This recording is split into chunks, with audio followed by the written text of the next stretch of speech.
Alright.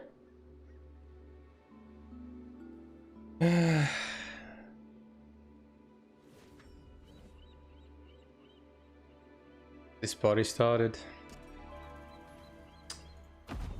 Yeah, I still have a bunch of transcendence to do, huh? That's how many, like, 4, I guess. Yeah. Sounds about right. I think that's exactly 4, actually. Doesn't really matter which one I do. Which one would be even faster? I guess Arcanus is, like, still probably the fastest, right?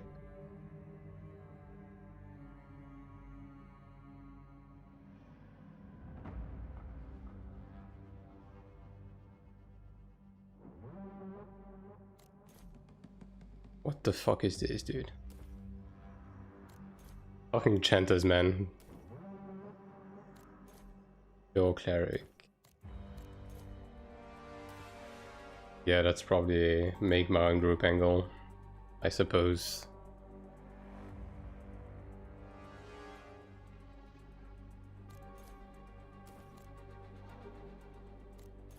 Surely this guy's gonna take me, right? Dude, what the fuck is this? How is that gear that even exists? Like, where does this even come from? Okay, well, I guess we're doing this. Let me, if I have the correct tab. Also, dude, also I'm on PvP gear. This guy literally just took me with PvP gear. Doesn't give a shit. Alright, well. Incredible. Now let me make sure this is fine. It is, alright.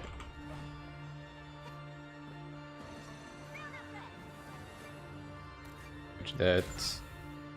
I mean, this guy, that Chanta is definitely not healing. That's, I think that's about a certainty. So, I'm not running on this one.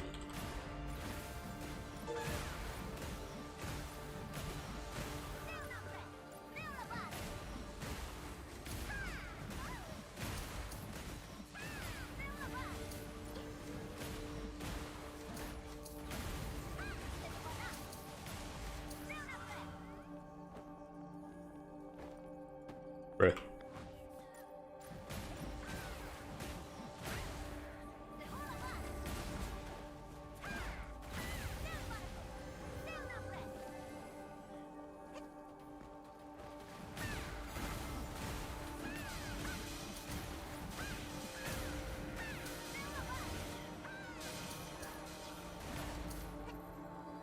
So, pretty much all we need at this point is 15 mysterious crystals. I think I have like 8 or 9 at this point. So... just a couple more runs and then I'll be able to craft my chalice. And from there I'm pretty much guaranteed to be able to switch spec. Will be nice.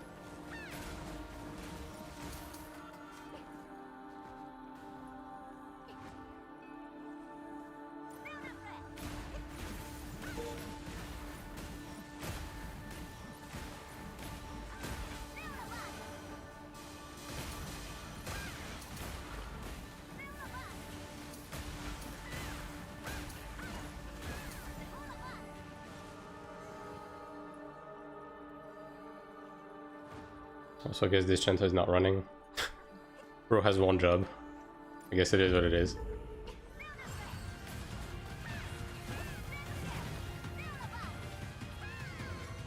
So I need to put these scrolls on automatic, actually. Alright, you guys can do it. I believe. Okay, nice. Not bad, not bad.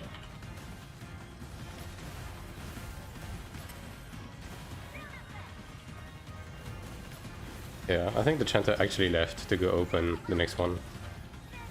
Very cool.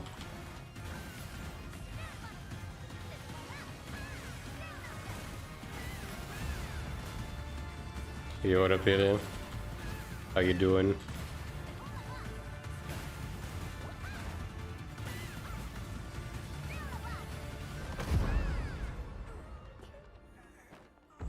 Okay. I'm gonna guess we can just like get a snake pack while he's doing this.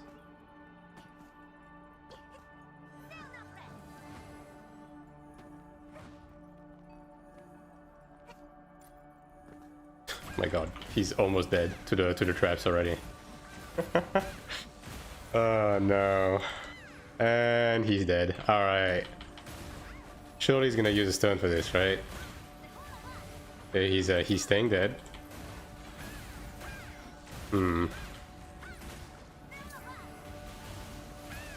Having Sokupe daily. Yeah. I mean, the thing that's nice with the daily dungeon with ults is that there seems to be some sort of scaling, right? So like even if you take time to kill the boss, you can still get like a pretty decent score. Also, this guy is just fucking staying dead. So I guess we're just doing this. But yeah, like even if you're at like 1.6k combat power, you'll be able to get like a decent amount of chest, like at least like 60. So it's not too bad.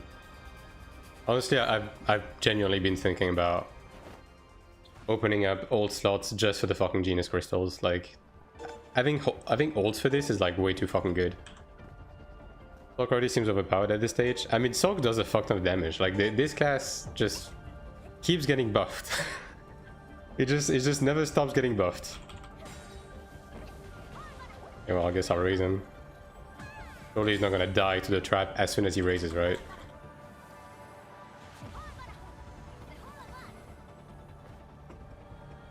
Okay, he's just staying dead. Actually, is this guy an ult or something? That might be the case. Okay, do these guys want to kill too now or after? They don't want to do it now. Yeah, okay.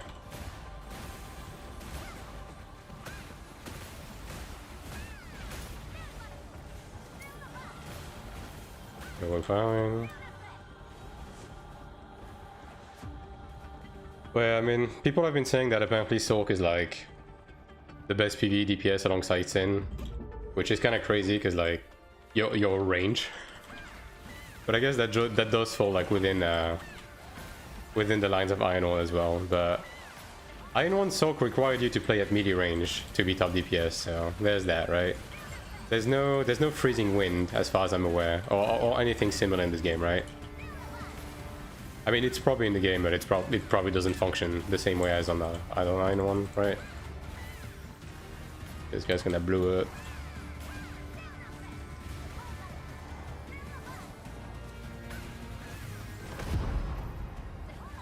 Well, this guy certainly has DPS. Isn't the same? Yeah, it's expected. I'm guessing Freezing Wind is the ice AoE they have around them, right? It seems pretty bursty, right? But it's like a one-time thing.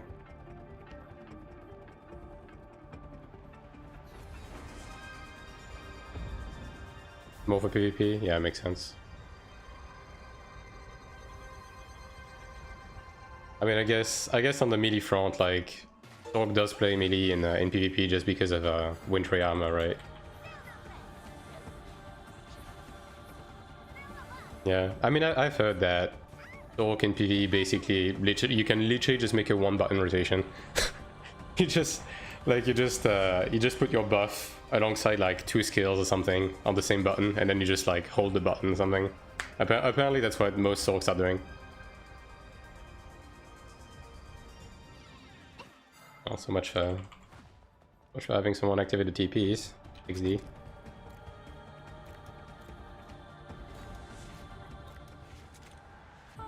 Boys will cover while gaming just today.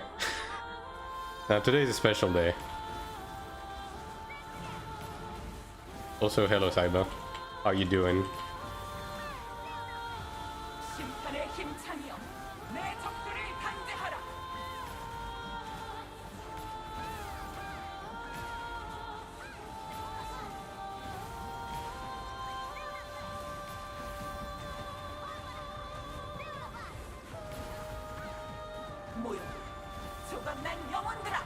I'm guessing he's gonna die before the mechanic happens, but you know, just in case.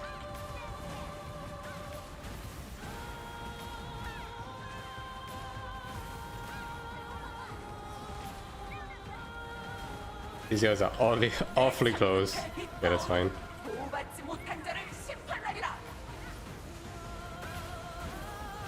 Yeah, I mean, I guess the Chanta is like too too gimped to be able to kill this before the mechanic goes off.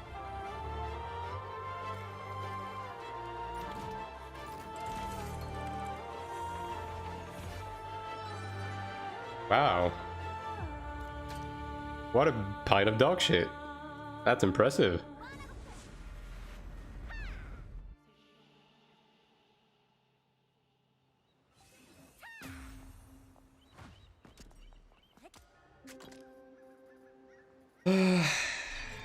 I don't even know how many cards I need at this point.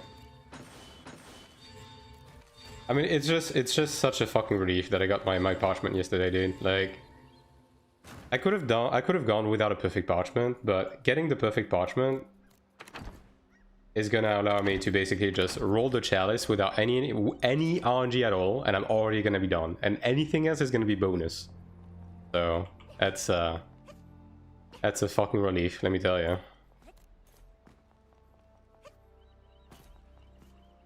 A Concentorian boots. Man, no one fucking knows what to roll, dude. Like, it... Do you live in France? Yes, I am French.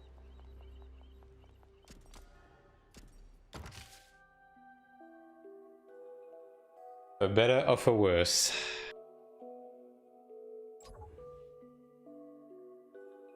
Alright, going there. Not that one. Two more. So I need 15 in total, right? Like 15 and 5 mil it is. Okay, so I got 9, so 6 more. Yeah, I probably don't have enough energy to finish off all of my crystals today, but I should be getting pretty close.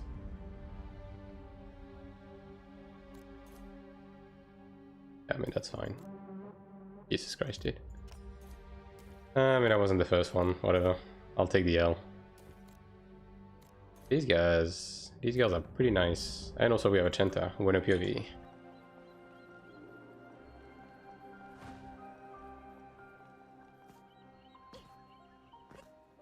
But I didn't intend on streaming today, but dude, I've been very busy.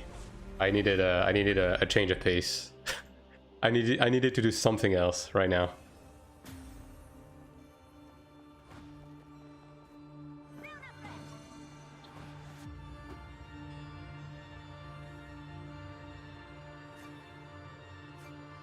Getting less skinner from bugs, from dungeon, is it a bug? No, it's probably the cube reward limit, right? I'll run, okay. Like, every week for every different type of content, you have a certain amount of runs before the amount of kina you get gets reduced. Like, I think for Conquest it's like 84 dungeons or something. For Transcendence is like 60 something, and then you start getting 20% less for like the next 40 runs, and then it's 20 less again, and until you hit 0%. Yeah, there's a penalty after a certain amount of runs. I mean, the penalty, you should not really be running into it. If you only have like 4 characters you run with, right?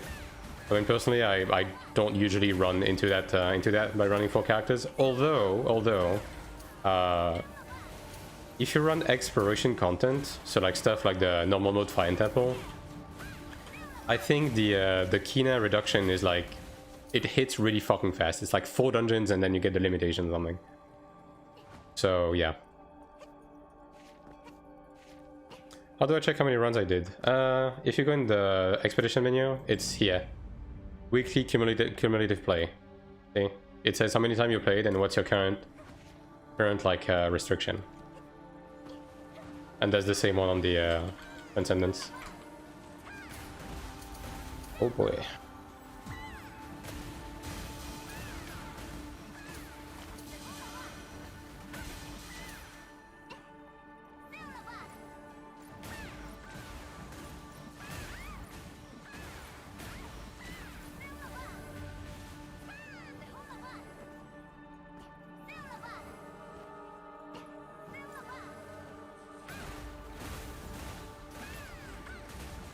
But yeah, usually if you just run 4 characters, that should not be a problem. My god, this guy just doesn't stop dying. He's actually paper, holy shit. Thanks, yeah, no problem. Okay. Let me turn that on for you, buddy. Also, I literally have 200 power shards left. Great. More Kina to be spent. Excellent. That's exactly what I need right now.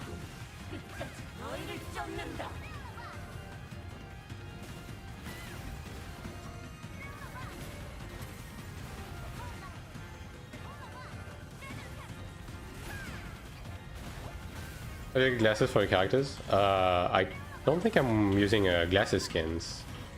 I mean, I think I have a monocle or something, which was like a Christmas event item or something. I think it was. I mean, I can check after that, but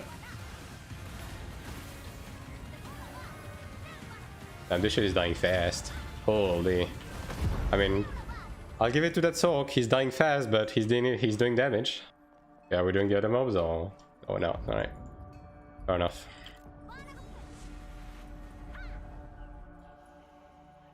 Understandable.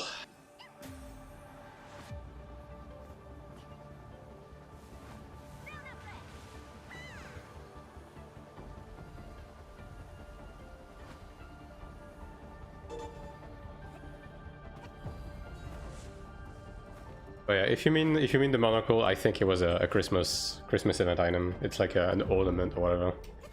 It's not even like a headpiece.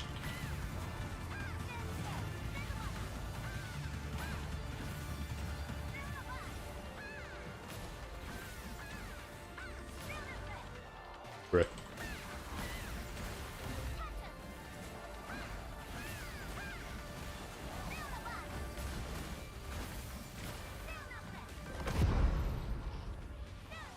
Yeah, imagine doing mechanics, right? Who does that?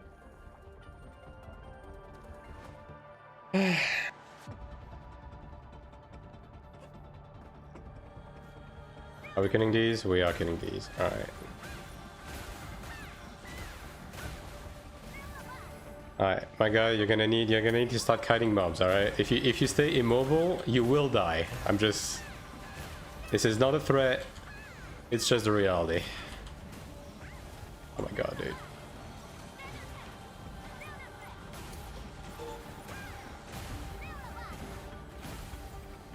My ping is like around 180 from France. I think the US is pretty similar, actually. It might be a bit less. Might be like 160 or something, depending on like which coast. But yeah, from France it's around 180.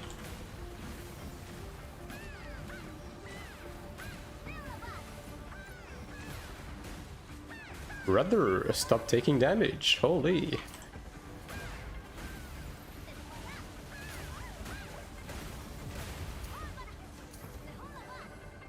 Ah, there we go. Do we have the TP? We do.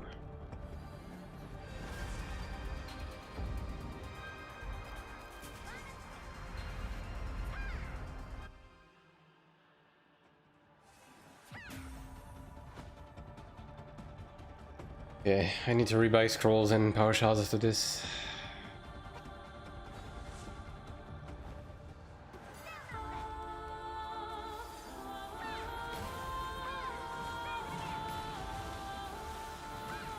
$130 from where you are. Are you in NA? I mean, I expect NA to be like a bit lesser than France for sure, but that much would be kind of crazy. Like 130 is like so playable, actually.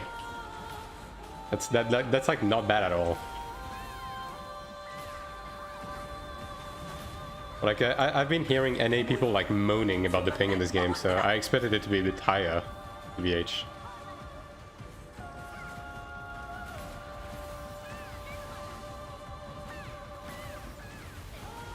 Okay, we are probably skipping this. Very nice. Right. Oh, it's gonna be close actually. Yeah. I have like 220 on KR from Europe. Yeah. I mean, it depends on your position, right?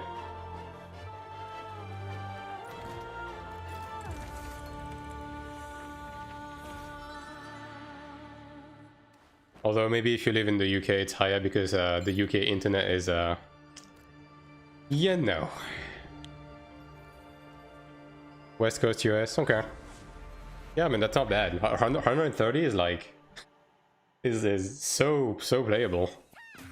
I guess the only thing that's shitty is that your prime time is like completely outside of the Taiwan prime time, so. Although I guess, so you're playing on KR, Cyber? I think I do have like slightly higher ping on KR, but I don't think it's like 220 levels of higher. I think it's like 190 or something when I checked.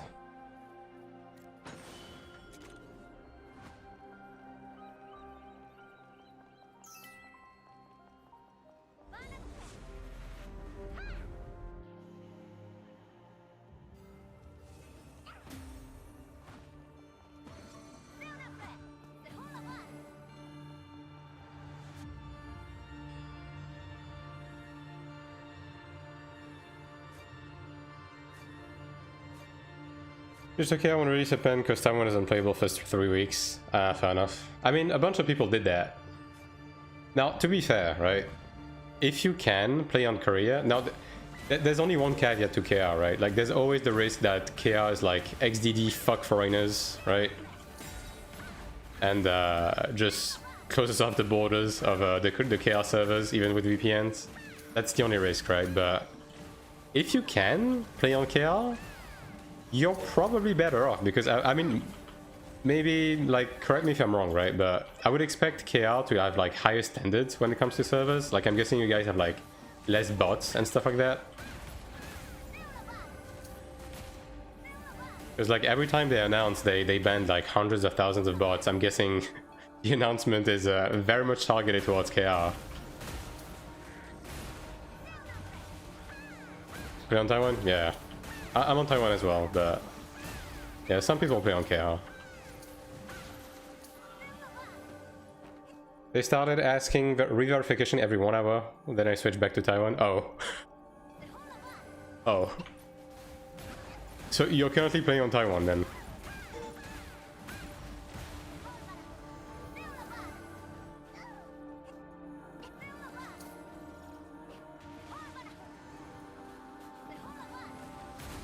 I mean, we had the, dude, I mean, I don't know, we also had the, then again, that was happening during the DDL thing, but we also had the verification thing, like, every hour on Taiwan. Like, every hour would just fucking get kicked out of the game, and we would have to click fire hydrants for like 15 minutes. Thank God that's over. Oh God. Oh, that was almost bad.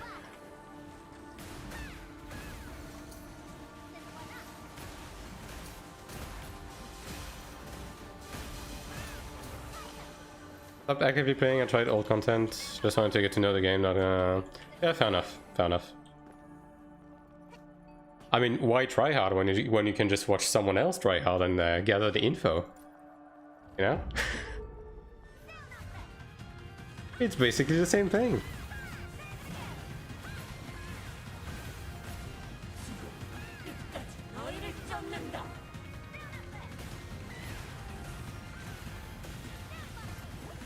Oh God, yeah.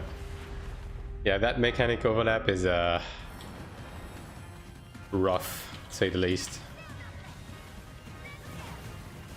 And also do other stuff on the side while listening and watching. Yeah, exactly. I mean, that's why I'm here.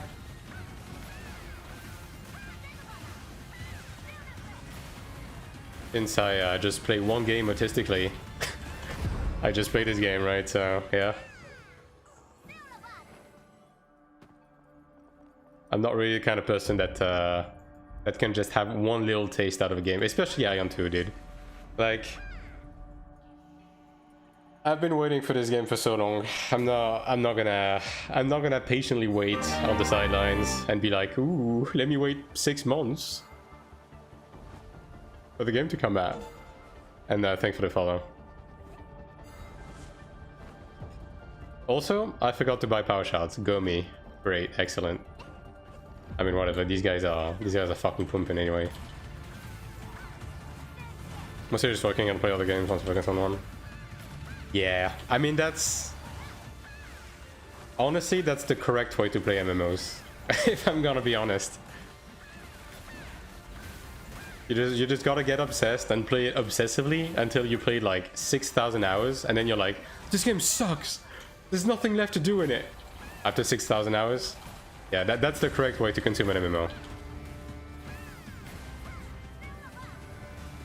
Like, what do you mean I only got to consume like 10,000 hours out of this game before I started running out of content? These devs are not even trying. What the fuck?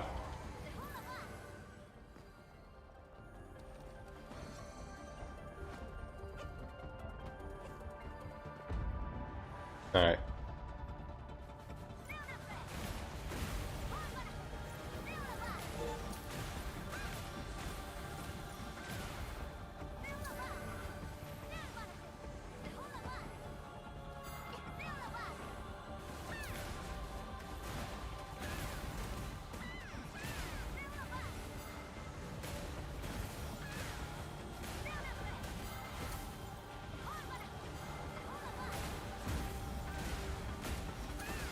Yeah, but exactly.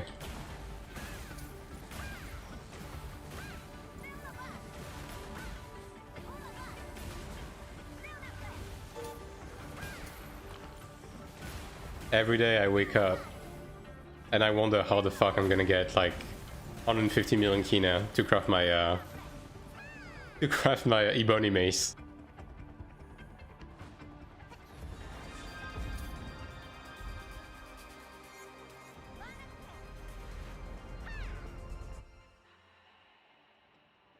And I still haven't found the answer, but surely, in due time.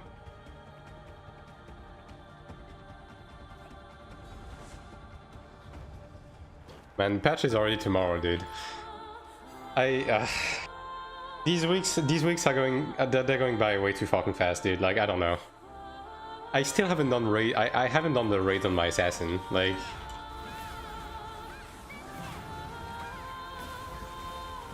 it is going on too fast, and we're probably gonna get another wave of fucking content this week. Just watch. We're probably gonna get the battleground or some shit.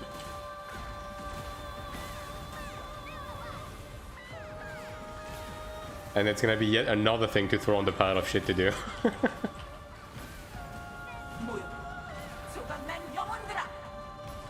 But yeah, I don't think you're an isolated case. I think there's a decent amount of people watching this stream that tested the game, probably mostly liked it, and then they just like skimmed through Iron 2 streams to like stay up to date with what's going on until global releases, right? I think a lot of people do that. I think most of the, like, maybe not the majority, but I think most of the global players have a probably chilled down, if not stopped, until global to avoid burning out.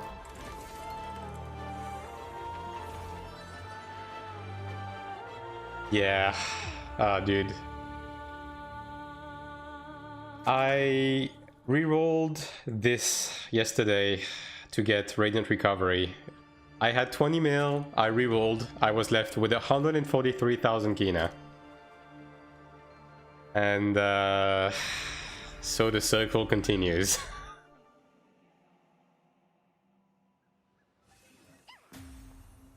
But at least this game you don't have to try too much to like get back up on kina, so you know. Like in Iron 1, you get rich, you buy enchantment stones, you enchant your shit, you break everything, you feel like shit, and then you're left with nothing, and it takes like 5 years for you to get kina back. I love Sword Star, I am so powerful, I love how much damage I do. Is this like your coping mechanism that you tell yourself every night before going to bed? Because that's fine, dude, I get it. I understand. Alright, surely we get a chalice that is usable. Chain of Torment, okay. Defiance Condemnation. This one is actually pretty good, but there's no Radiant Recovery, so yeah. That's terrible. I mean, this one could be a decent PvE card, but, you know. I mean, I just need Radiant Recovery. What is Soul Star? It's a Glad. It's the Chinese lingo for gladiator. Yeah, let me get some more consumables real quick. I need to do hard meta, but I don't do enough damage. I mean... Do you not do enough damage? Or is your group not good enough to, like, you know, have a good average? Because, I mean, I think you have enough PvE gear to do it. Are you going to be playing on NA or EU? I'm probably going to be playing on the EU when it releases, yeah. Yeah. The only thing that I'm unsure about is I will need to find a proper group to do a, like, to have a proper pre-made for the game to be able to tackle everything as soon as it comes out, because right now I'm basically playing by myself for the most part, so yeah. I'll need to try and find a group, but yeah, I'll be playing on EU. I went with 3.5k Sin and got on killed with 10 seconds to Enrage. I mean, I think that's pretty common. Like, the kills I got were like really close to Enrage as well, and I think most people Enrage and just kill it during the Poison Rain or something. Bad damage, only 11% PV damage, and welcome to normal mode. The other Glad kept aggro, so he did more than me. I mean, I'm guessing the other Glad had like a PV. I mean, you're using your extendable, I guess, right? Like, extendable is a bit of a DPS loss in PvE for sure. Let me grab some of this real quick. Also, power shards. Bonk. Promid weapon bad. Promid weapon good for melee, mostly in PvP. And not for every scenarios. Need to find pre-made too, my friends are slacking. Yeah, I mean, I initially played with other people on this server as well, but I think most people are just taking an easygoing approach to the Taiwan server, which is the correct approach. I have 86 PV weapon. Well, then the problem might be sitting between the chair and the computer screen. Regarding Dramata, all of us playing with hyping, doing much lower DPS. He lost 30% DPS going from 10 MS to 100% MS. Yeah, I mean, that's another thing, yeah, 100%. Like, you are 100% doing just less damage in general because of hyping, just because, like, you can't weave as fast. And, like, attack speed directly correlate to ping as well. Like, the lower your ping, the higher your attack speed, and I'm not even kidding. So, yeah, if you have hyping, yeah, it is what it is. Other Gladiator just had higher accessories. Yeah, but I mean, I guess just like we said, it's maybe a ping diff kind of situation. I'll be playing with a couple that literally does not sleep on game release. I mean, look, I'm gonna be honest, there's a non-zero chance that when this game comes out, there's gonna be a marathon that's gonna be happening, like 24-hour stream type shit. I've done it on Final Fantasy XIV and that game has zero content. So if I managed a 24-hour stream on Final Fantasy XIV, I think I can manage them on this game, especially on release. Yeah. Okay, I think I have a couple more to do, right? Okay, one more. Actually, wait, hold on. I just had a sudden realization. It was just Sunday. Is this... Wait, does this not reset on Sundays? Or is it the other one that resets? Oh. Do they both reset on Wednesday now or something? Because like that was a Sunday reset before, right? Or am I smoking crack? Use gear up. I'm using. I used to use exit lag and noping, and this shit sucked ass.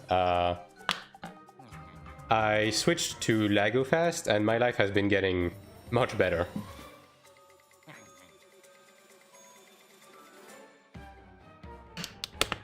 Morph should reset on Sunday. The morph says Wednesday on in the menu. But this game since release, don't know if it was arrived anymore. Generally PvP is dead. PvP is very much like a server-based thing, right? Like the previous Ilios server I was matched against, like these guys were doing no PvP. This new server has PvP everywhere all the time. So it's kind of a luck of the draw thing, right? Like if you play in an Asmodean server and you get matched against one of those bad Ilios servers, you're just fucked for 2 months, basically. As for the content, I mean, I think the amount of content is somewhat satisfactory, although a lot of the content feels like bloat. Like, shit like this doesn't really feel like content at all. It just feels like filler. So I do hope they're gonna add more meaningful PvE content in the future. But, you know, I mean, the game is only 2 months old, right? You can only expect to have so much in the game, right? Shop, yes. I mean, it was Sunday. And I can't buy. So yeah, I don't know. EL is just bad? Okay. Does EL mean Elementalis or Elios? Please elaborate. No. Yeah.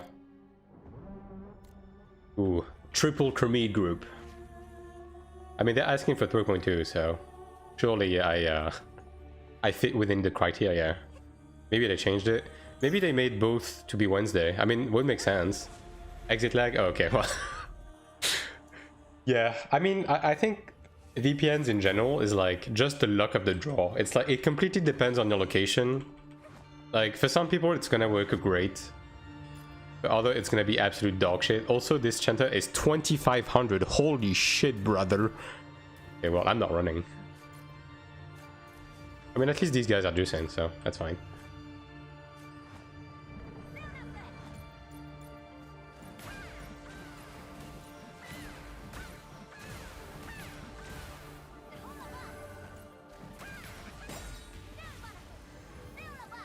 But yeah. VPNs are like kind of a personal thing. That's why typically when someone asks me, I'm like, I usually be recommending like whatever I'm using that's working out for me, but I do add a bit of a caveat to it. Like, yeah, that works for me, but different VPNs will work for different people. So you might as well like grab a free trial for everything and just try everything out. Although I will say, I'm pretty sure noping is just universally dog shit in this game. Because even if you get a node with a decent ping, the like noping handles server's transition on this game fucking horribly. Like, you keep crashing when entering dungeons and stuff like that. And that's a universal thing. But like every person I asked.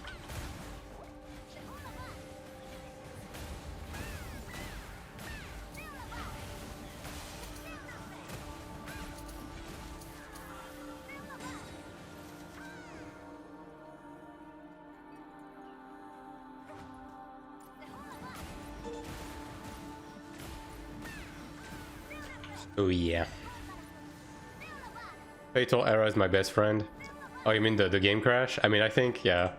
That one is, that's a game issue. I don't know what it is, but ever since the start of Season 2, I've been having Fatal Error, like, at least once a day. Like, I was in the middle of recording, the video that's probably gonna come out tomorrow. I mean, I'll try to make it come out tomorrow.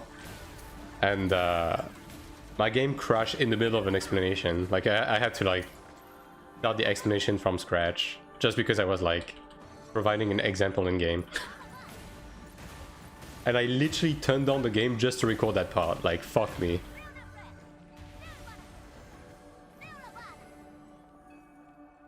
Not PC spec issue. I mean, I think my PC is like above average, and I'm getting a bunch of Fatal Error. I mean, who knows? Could also be like some Windows Update bullshit. Since, ooh, money. Since, there was a Windows 11 update pretty close to the start of Season 2, right? So, who knows?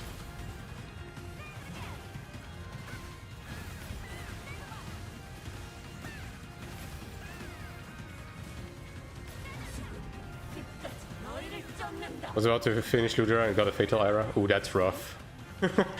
Yeah, that's kind of shitty. I think the worst I've had was like crashing in daily dungeon and stuff like that, and just like losing the ticket because of it. I mean, I've had a couple of like Fatal Errors in like somewhat high Edo arenas as well. That's pretty bad. That's an instant minus 50 points when you crash in arena. That's like three wins worth of loss, worth of point loss. Like 2 or 3 wins, yeah.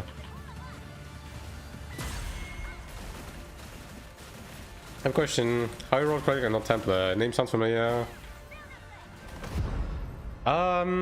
I mean, I played every class in Iron 1. Like, I only played Templar for like a couple of months on the EU Classic. Like, for some reason, my Templar left the biggest impression on people, but I played every class. But the main reason why I'm playing Cleric here is because... It's for two main reasons, right? Because we are playing on like a high-ping server, I knew that it would just be better if I played the range. Because playing melee with like high-ping typically sucks giga balls regardless of the game. That's reason number one. And then reason number two is I wasn't sure how reliable like the groups of people I was gonna play with were going to be, and I just always wanted to have a healer like available to do anything. So I figured like if I want to always have a healer, I'm just gonna play healer myself, and this way I'm always gonna have a healer. Like giga brain play, I know, I'm very intelligent. So yeah, that's the reason why. Performance of a session trial, 3 fatal error. Yeah, that's rough. I'll say if you are getting that many, maybe like try reinstalling the game or something. Give me ether tech. Fuck off. Sincerely, in all due respect, eat shit and die. I haven't gotten any fatal error since the beginning of Iron 2. Really? Okay. I mean, I used to not have any, and since the beginning of Season 2, like, I've been having at least one a day. Then again, who knows, right? Maybe it's also because I'm streaming, so I'm putting more strain on my PC, right? That's a possibility, right? Because I do usually crash on stream. I pretty rarely crash off stream. So maybe it's just like a RAM problem or something like that.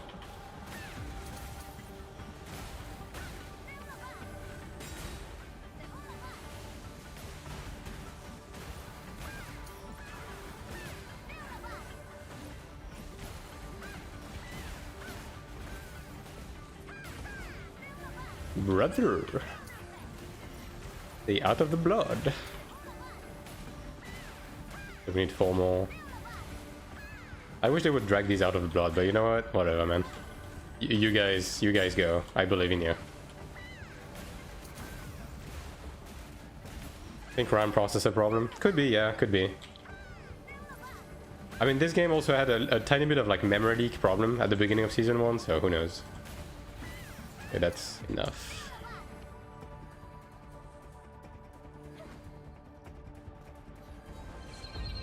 I mean, NCSoft and memory leak is name a more iconic duo. I don't think I've played a single NCSoft game that hadn't had a memory leak problem. Like NCSoft games in general, if you want to have a good time, just make sure to restart the game every like 6 hours or something.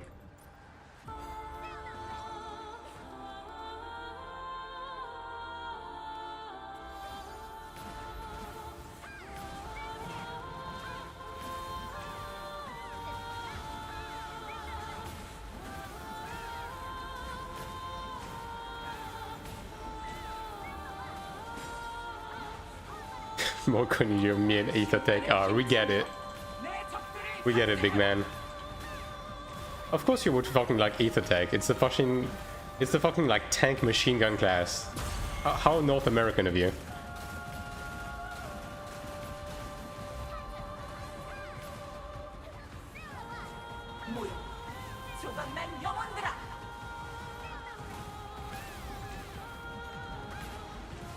Bard forever. Bard player opinion ignored. Dude, just go away. Holy shit, this guy's just fucking scaring me, dude. It's literally glad but better. It's glad but with magic, you know? It's, yeah, it's fucked up, right? They looked at Gladiator and they were like, you know what? What if Gladiator dealt magic damage? Yeah. Oh my god. Also, we did not even free the guy. Excellent. Excellent job, guys. We did it. Okay, I'll pick Dark. Because we only had one. And before, everyone just fucking picked Dark now.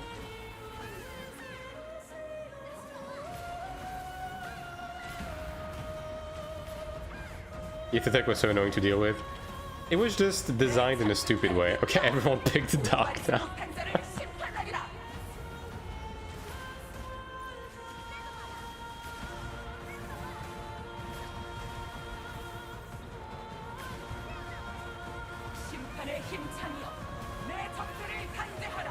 Yeah, this group doesn't have quite the same levels of DPS as the previous one, but you know. Yikes. Oh my god, dude. I'm just gonna, yeah, I had a feeling this guy would die to the jump, so I just insta-rest. Oh my god, brother. Yeah, I deserve to die. Magic damage, was it better in Iron 1? Yeah.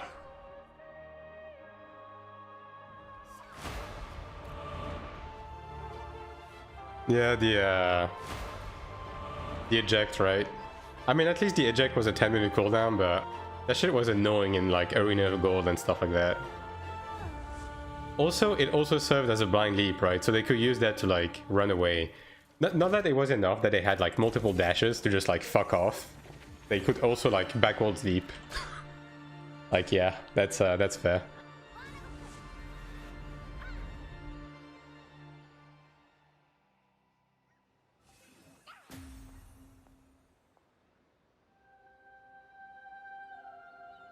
You also just die without a mech. I mean,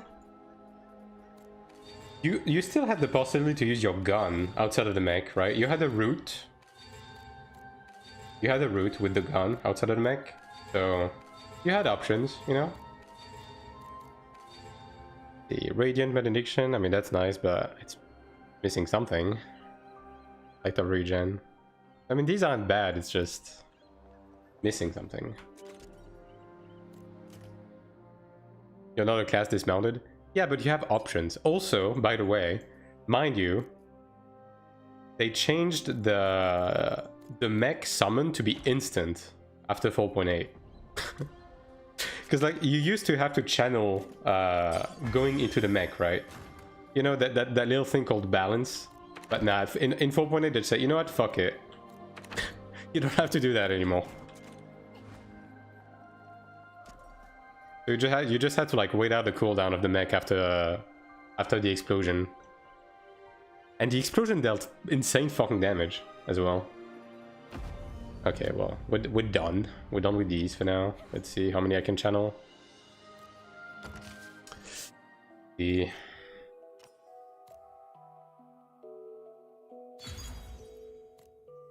just have to make sure not to burn the parchment. I actually want to use that to level up the chalice. Here too. That's gonna be the last one. Just move that. Okay, so I'm missing like what, 2 crystals, I guess. Yeah, okay, 2 crystals and the build is a go and we PvP again. So probably, I mean, either tomorrow or right after reset, we're gonna be able to, I mean, after reset for sure, because of all of the Odell energy we're gonna get, but maybe tomorrow we get to PvP with the new spec. So look forward to that. Alright. Now we're gonna do some alt dungeons.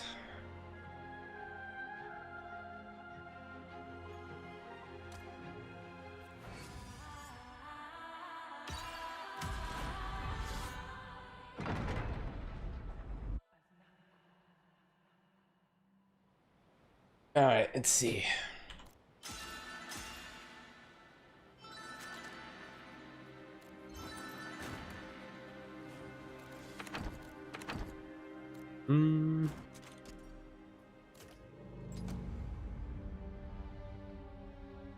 Okay, so I have 2 runs on this one.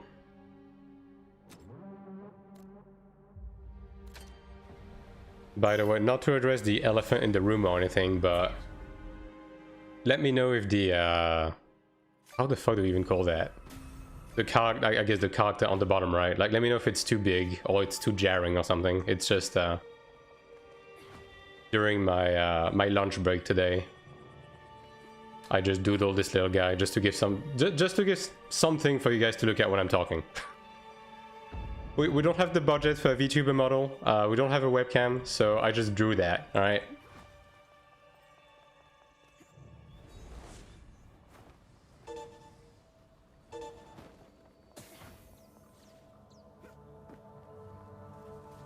Is this a 3 boss situation? It is, alright.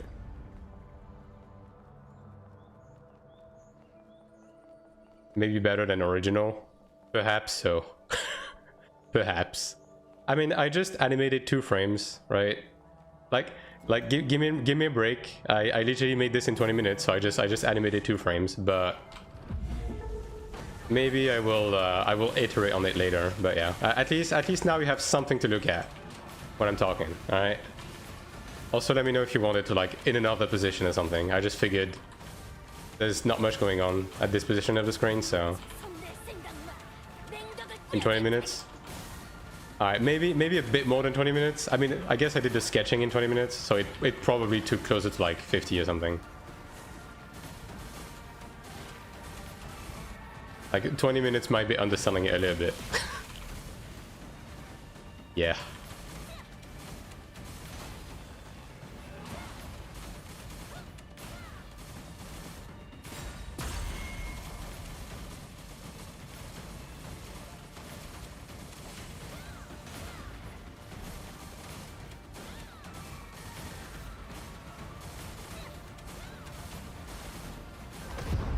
Damn.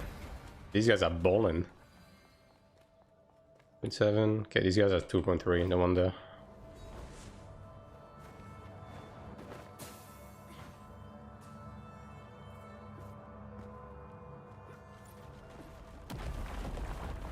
Oh yeah, in an era of everyone using AI slop, the most minute of tasks, I felt like, you know, making it myself would give a a bit more authenticity, you know, even if it's not perfect.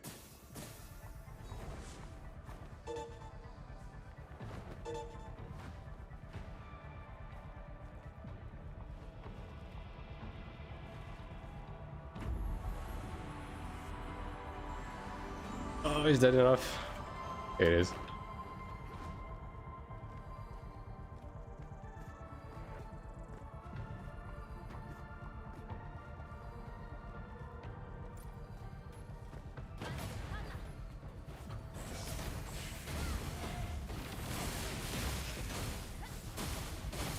These guys really are balling.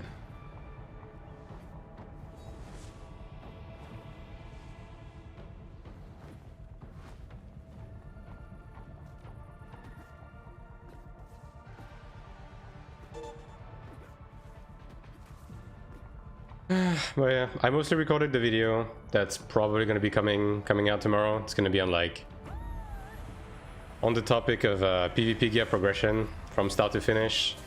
It's a bit of a large topic, as it may. Like the recording is like 50 minutes long, so I don't know how much I'm going to be able to cut that down with editing, but yeah. It's also a bit of a hard topic to tackle because like there's so much that is not exactly set in stone, especially when it comes to like stat selection and stuff, so I did my best just to provide some amount of guidance for people, and yeah, we'll see. We'll see if it helps out anyone.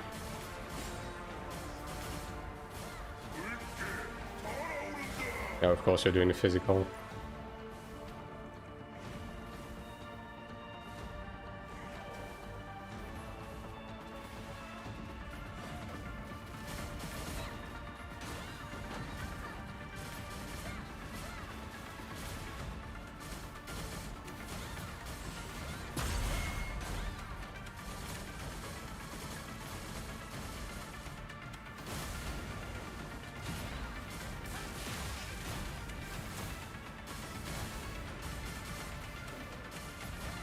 You know, that's one thing that's gonna feel nice on you. Like, right now, literally the only way we dodge anything is by perfect dodging. Like, in EU, we're actually gonna be able to just dodge roll out of shit just to not take it.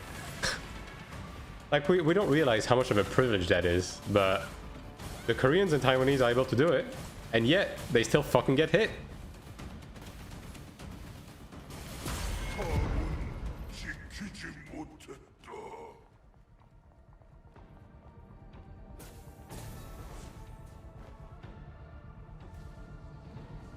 That's why thrown in Korea. I feel like Throne was even worse on hyping, because like everything desynced with hyping. Even your fucking mounting.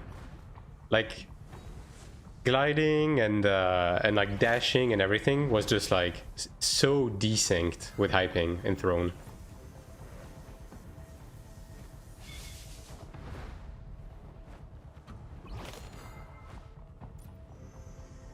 I hit running. Alright, well, that's a bit of a broad thing to say. Do you mean activating Kibalisk in dungeons, or do you mean running in general? Basically messing up in EU since I use delay. Yeah, okay, that's one thing that's gonna fuck me up. Like, genuinely, when I'm gonna dodge in EU, I'm gonna keep dodging like 20% too early because of Taiwan. That's gonna require some getting used to. Also, I'm still undecided on whether I'm gonna keep my my Taiwan account or not, right? Because it's gonna depend on like whether we are synced or not with Korea. Because like if we're not synced, then I'm probably gonna keep my Taiwan account, just so I can report and stream and record content before it comes in EU, right? But if we synced, like, I don't think there's much of a point, right? I might as well just sell the account or something. I don't know. I'll see. Yeah. I mean, if we are out of sync and we don't have a clear roadmap of like when we're gonna be synced up, I'm probably just gonna keep it, TBH. But it's gonna be so jarring to go back and forth between EU and Taiwan ping. Beginning for sure, yeah, probably, yeah.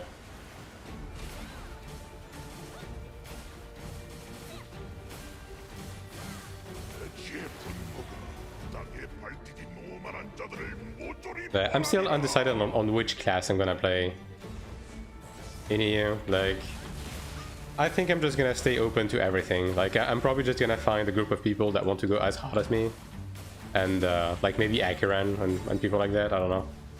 And I'll just play whatever they need. I don't have any strong feelings anywhere or another.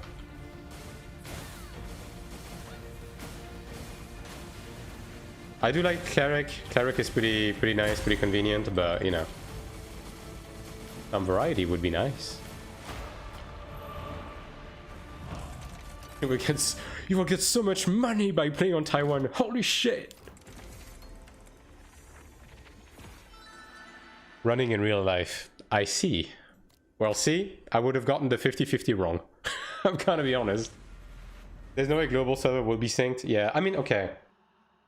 The only reason I'm saying that is because of Ion 1, right? Like, I'm fully expecting them to go through the regular season stuff the same way they did, but like, maybe it's gonna be 1 month instead of 2 months, right? But the only reason why I'm also considering this is because Ion 1 came out in Korea in 1.0, and then when it came out in the West, the game came out in 1.5 for the West. We just skipped everything else, right? Iron 1 wasn't synced. At the beginning it was. Because we basically got 1.5. Like, basically it came out in the West alongside 1.5, right? So we skipped all of 1.1, 1.0 and 1.2, which was the cringe patches. Let me tell you. I still don't fucking understand why they released Ion Classic in 1.2. At least in NA. I don't think that... I think it came out in 1.5 in EU, actually. But in NA, we had fucking 1.2, and it was miserable. I still don't understand why they did that shit.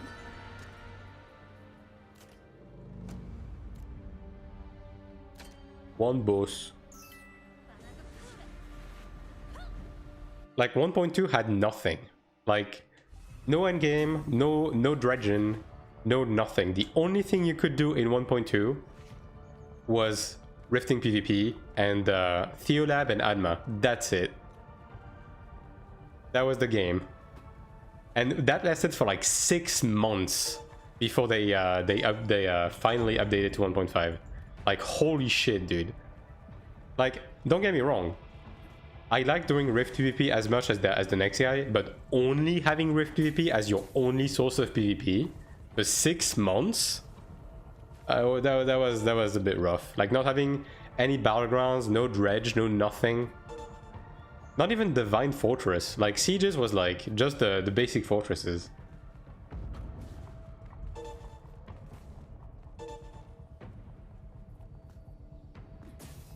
So yeah, like I'm guessing 1.5 is gonna be technically the patch that's gonna bring level 50, more Hyman Elton, and so on and so forth, and that's because of that. There's always the off chance that we're gonna start off with this on EU. Probably not, but there's a chance. Just take the most intelligent option and do the exact opposite. That's what NT will do. You mean NT West? Yeah. NT West is just I mean, I'm not gonna say anything because there's always the chance that if I do stuff in this game, maybe I'll have to do like collaborations with them. But NC West was a handful. Also, cannot glide in current state. Fuck you. NC West was a bit of a handful on NA Classic. Dude, what do you mean cannot glide in current state? Holy shit, dude. This game just doesn't work sometimes.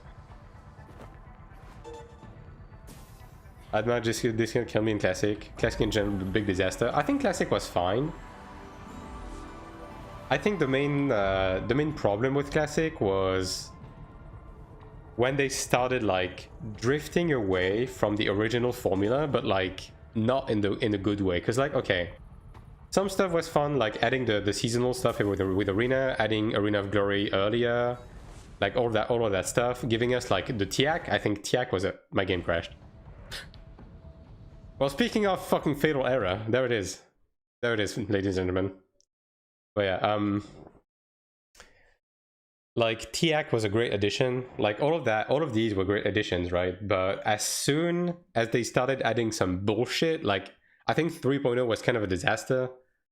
I think Revenant was an okay class, but I think Brawler was a terrible addition, and then Luminous was just genuinely the worst thing that has happened to Iron 1. So they just kind of patched the game to death eventually. And then they came out with the whole like Ion Ascend. The Ion Ascend shit was, which was like uncomprehensible like garbage.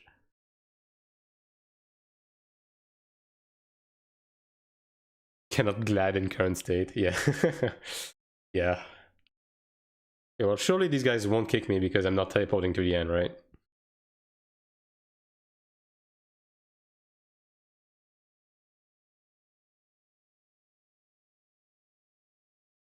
Painter, that was the worst thing that to ever happen in Iron 1. Brother, did you see Luminous?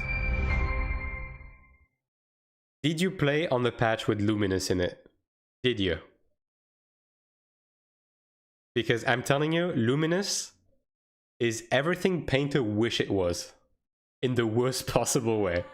I don't know which NCSoft employee was straight up snorting crack out of the asshole of Satan himself when he came up with Luminous.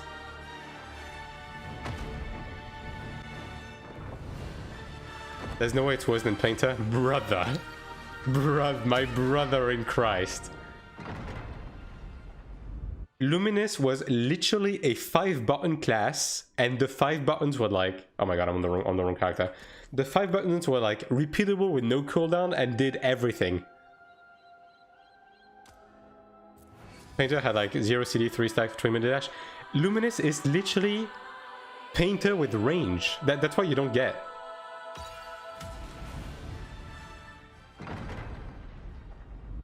Because like Painter was like the physical cloth bullshit, right? Oh my god, they actually kicked me, dude. Oh my fucking god, dude.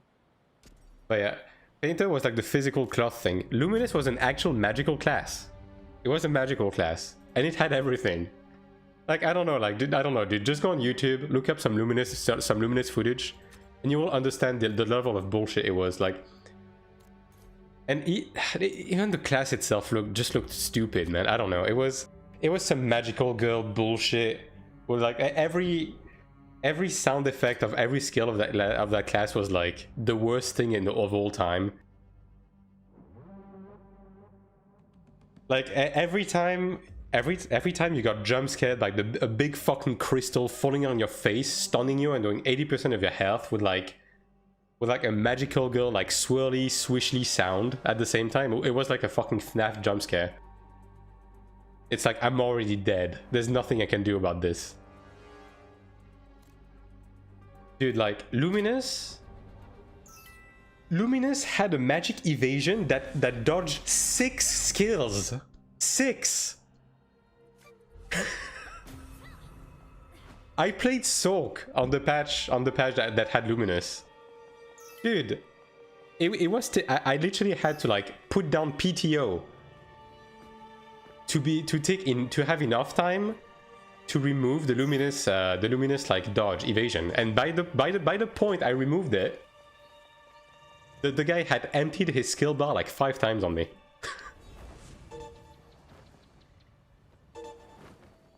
And then it had some bullshit where oh, by the way, Luminous was over mega meta in PvE as well, because Luminous had some like buffs. I think it was called Forte or something. It had some buffs that enhanced the magic abilities of every caster in the group, including other Luminous. So basically it added like chain skills. It added chain skills to like certain skills. So like for example, okay, you know magic support on Soak? Well, if Luminous used Forte, it allowed you to use magic support again. So you had 2 magic supports up. Like, I don't know, dude. Like, I don't know what the fuck they were thinking with that class. Deserve for playing Soak. Soak was not the best in 4.0 Classic. Like, I think it was Gladiator and yeah, Gladiator and Luminous were like just completely fucking broken. Because they revamped the Gladiator as well on the same patch, and it was yeah, it was interesting. Yeah, basically they gave the regular Gladiator cleave, they put a seal on the cleave, undispellable. And yes, you heard me, seal. It's exactly what you think it is. Like undispellable 3-second seal on the cleave on like a 10-second cooldown or some shit. And then on top of it, body smash was 0-second cooldown. So you could just spam body smash and body combo 24/7. That's all you had to do. Soak was the most boring class I ever tried. Soak was, I don't know, I actually quite like Soak. The thing that I really liked about Soak in Iron 1 is that it was the class in the game that had no RNG tied to it.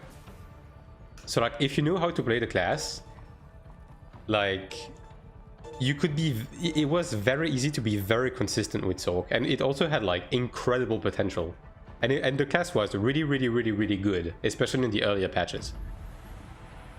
Like in 2.x and 3.x, Soak was literally like 5 patches ahead of everyone in terms of like the kit it had. It was kind of absurd. And now look at what it is on Iron 2, just a freeze bot. Yeah.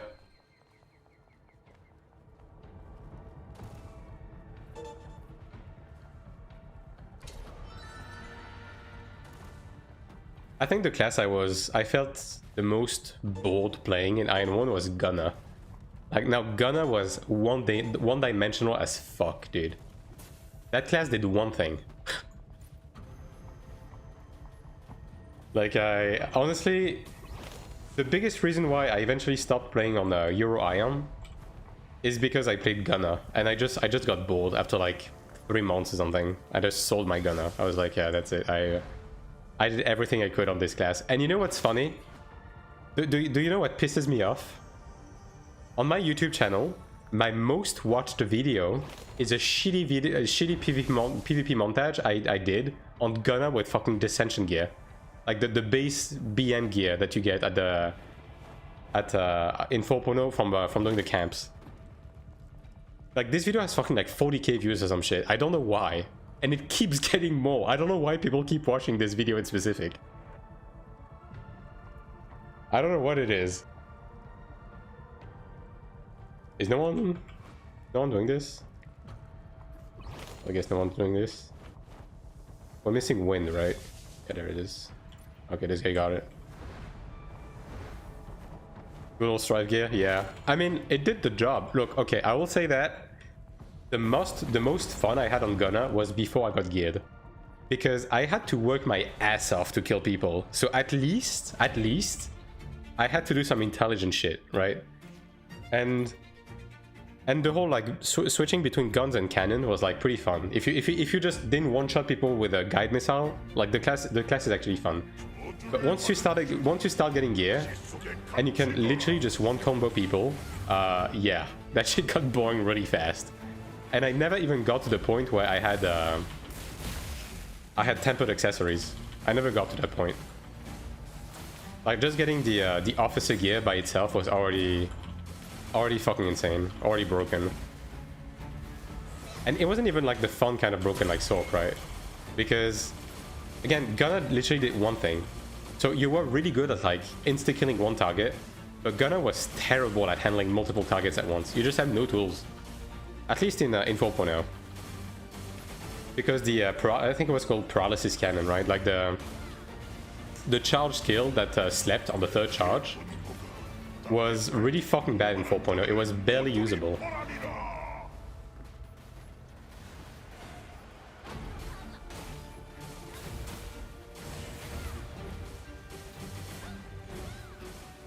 So yeah, like the only remotely intelligent thing you could do on Gunner was covering your healing reduction from the cannon and covering your silence.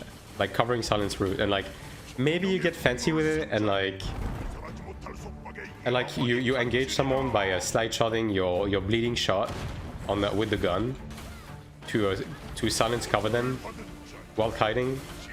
Like that's about the fanciest thing you could do. And oh, and also like slide shotting cannon shot, I guess. That was also like somewhat fancy. Painter definitely was. Also Painter is ranged. I mean Luminous was also ranged. I mean Luminous was mixed, I guess. It had some range stuff. It was more of a mid-range class, I guess. But Luminous, you literally spammed one button. Like, that's the thing. You spammed one fucking button. And then you had the most OP buffs in the game. Like, it just felt weird. When they released Luminous, right? Because, like, okay. They released Revenant in 2.7 in Iron Classic. And Revenant... honestly, I'll give him that. It was a fun class, but it wasn't completely OP. Like, it had some interesting tools. And it was definitely more one-dimensional than like a lot of classes, but at the very least, like it was a physical class, it was mid-range, it was pretty squishy. And it felt somewhat balanced. Like Revenant was an alright addition. I was not upset at the addition of Revenant, right? And then Brawler came out in 3.0. And then Brawler started doing some dumb shit. But at least Brawler was like a really close range melee, like Assassin. So you had gap closers and stuff to circumvent that. And it had some stupid shit like the reflect. Like the fucking reflect on Brawler is probably the thing I had the biggest problem with. But at least, you know, there was some sort of balance. And then they came out with Luminous. And Luminous was just like XDD. I'm the best class in the game, by the way. Both in PvE and PvP. Like, Luminous had twice the DPS of every other class in PvE. Instacast did more damage than Sork, Stigma, Nukes. Dude, everything you're saying, Luminous has as well. That's what I'm saying. Also, all of the AoE nukes that did like 80% of your health bar also stunned you. Some of them even paralyzed you. I'm curious who the new class in M2 is going to be. Because it's Namjoon, or Namjoon, that has the reins. It's going to be something that this guy has been wanting to add in Iron 1 for a long time. Again, I think we had this discussion. It's probably going to be something from a Division trailer. So it's either going to be Crossbow or Scythe. Yeah, 100%. Oh, I do have daily legends to do on this character. Yeah, I'm done on this character for now. Boring? What do you mean boring? I think Scythe are pretty cool. I'm a Scythe enjoyer for sure. I think Crossbow can be cool as well. It's just that Throne Anybody's Crossbow was a gun. Alright? Like that's the problem. Like that shit was not a crossbow. It was a gun. It was an AK-47, alright?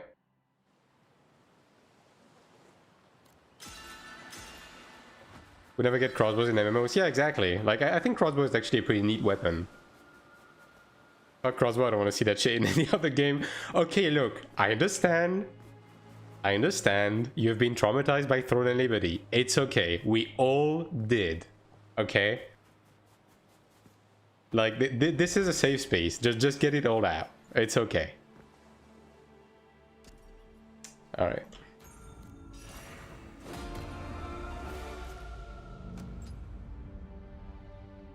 Now, to be fair, crossbow was dumb as shit for the longest time, and they finally nerfed it with the last patch, apparently. And now it finally doesn't one-shot people with quick fire.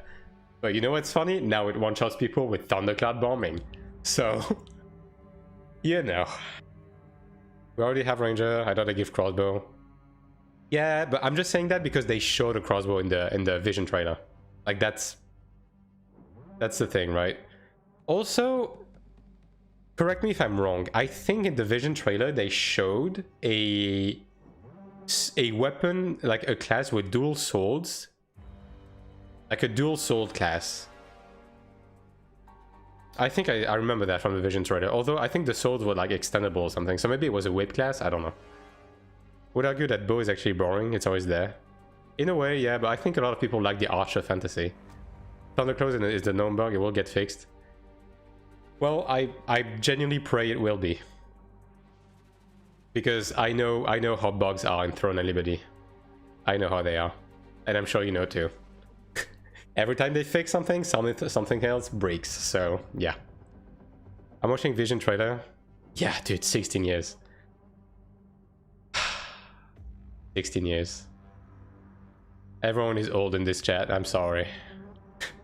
Dude, the Vision trailer is almost old enough to drink. Just keep that in mind. Alright? Anyways.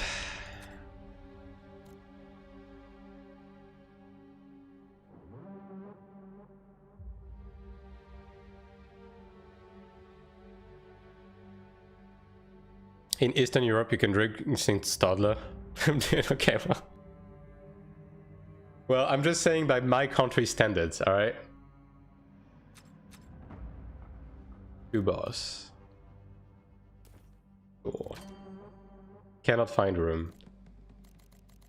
Okay, I have found something funny. Sometimes the rooms that bugs, when I try to join them on Chanta, if I just switch from healer to DPS, it lets me join them. I want to check if this, if it appears again. I think it's gone. Oh, yeah, it's probably gone. Yeah, I'm just gonna do it from scratch, whatever.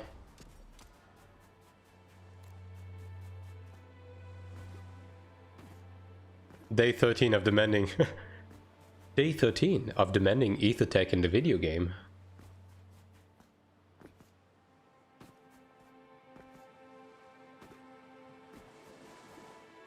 I mean, look, at the end of the day, I know people hate how EtherTech even looks, right? I hope people just hate the aesthetic of EtherTech. That's not even what bothered me. What bothered me is the dumb shit they did with the H shield. Honestly. So like I don't care if they want to add it again, sure, right? But just don't do dumb shit with H shield again. Aesthetic was fine. I think people just got traumatized. Okay, you need to understand that Ion went from like a game that had a pretty like, you know, not medieval, right? But like, you know what I mean in terms of like its weapon choices. It was a lot more like, you know, old school, like, you know, oh, there's a mage, there's a bow class, there's a tank.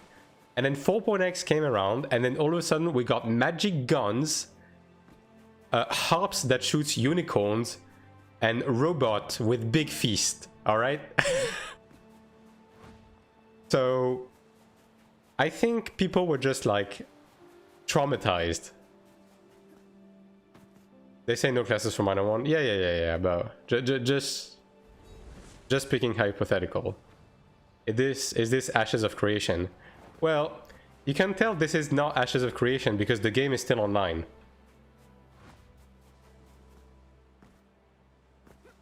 And Cizov has always told the truth every time with every statement that I've ever said. Yeah, well, I mean, that is true.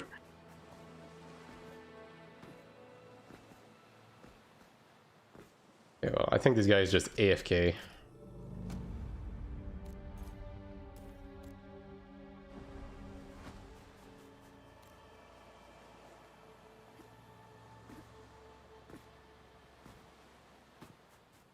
I mean, to be fair, like Namjoon has said on stream multiple times that they can't dissociate the defines button. And then they did. And then he said that we couldn't dissolve gear with a full inventory. And then they did. Like, it just keeps happening, you know? Ash is not online no more. Okay, well, I mean, that was a bit of an edgy joke. But the joke is that Ashes... I don't know if it's still online anymore. Does anyone in chat knows if Ashes of Creation actually pulled the plug already? Because I know the company doesn't exist anymore. Like, I know everyone left. Like, they actually, like... They actually like officially announced that Ashes of Creation like is stopping existence, but I don't know if it's still online or not. They really don't blame the line, then Backlash hit, do nothing, sorry. I mean, in Iron 2 so far, when Backlash hits, they have been doing, no guys, sorry, we didn't mean to, please trust us, please, that wasn't intended, please.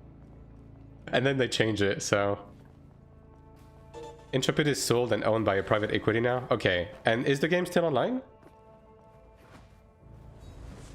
It's like, okay, no shade to Ashes of Creation, right? Like, because at the end of the day, I don't wish death upon any MMO because the MMO genre is starved enough. I think there's room for everyone to make an MMO for different people to enjoy, right? So, and I actually wanted that game to like do well, but I heard that some shit happened, right? So, what game is that? This is Iron 2, the one I'm playing right now. It came out in Korea and Taiwan 2.5 months ago, and it will come out sometime around summer in global. And MMO dying is always sad? Yeah, exactly. Like, it's never a good thing, right? Like, and I'm gonna be honest, right? And this is just my personal opinion, you don't have to agree, but anyone that goes around saying that a game is, like an MMO is dead on arrival just because they don't like it, or that wishes a game to do, or they wish a new MMO to like not do well, and then pretend to be an MMO lover is not an MMO lover. If you wish for any MMO to do bad and to never be good, you're not someone that loves MMOs, bottom line. And I will not listen to your opinion. At best, you're a tourist. So, the Ashes of Creation stuff is a bit sad. Even like, in spite of like the scam memes and so on and so forth, right? Although monetization came before the game release, kind of shady and now disappeared. Yeah, I mean, there was a couple of things about the game that were like very shoddy for sure, right?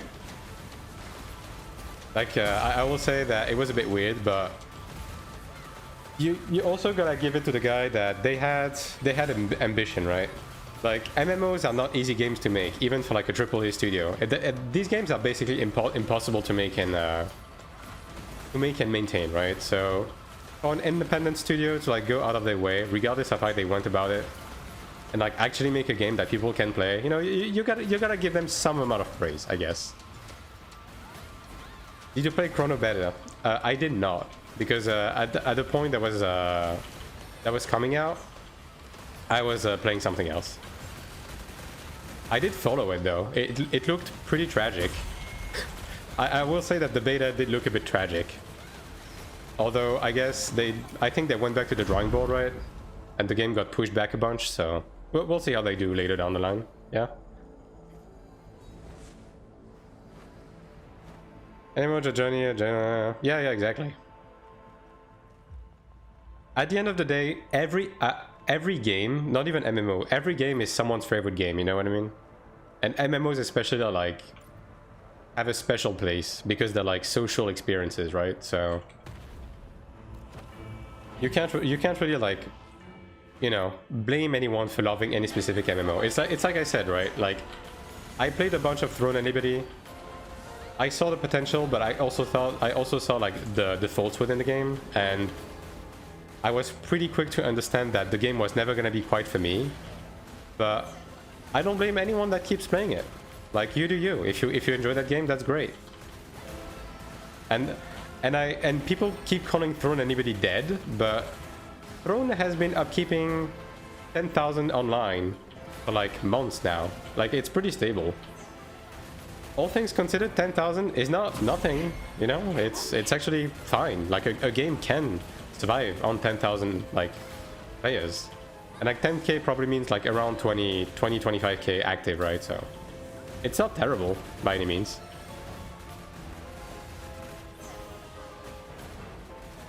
I almost missed MMO, give me the how it works. Yeah. Ion was especially special. Like, I think for many people, Ion 1 was just like a whole new thing. Like, there's a reason why that game has a special place for a lot of us here. And there's a reason why all of us are playing Ion 2 right now. And for the most part, it's because Ion 1 was fucking fantastic, so, you know.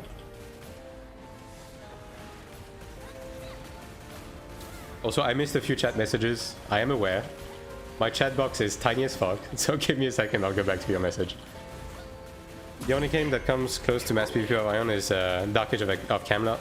I didn't play that one, but I have friends who played it, and yeah, it definitely, based on what they said, it definitely seemed like a very, oh god, it definitely seemed like a very special experience. But Dark Age of Camelot was a bit before my time, unfortunately, so I didn't quite get to play that.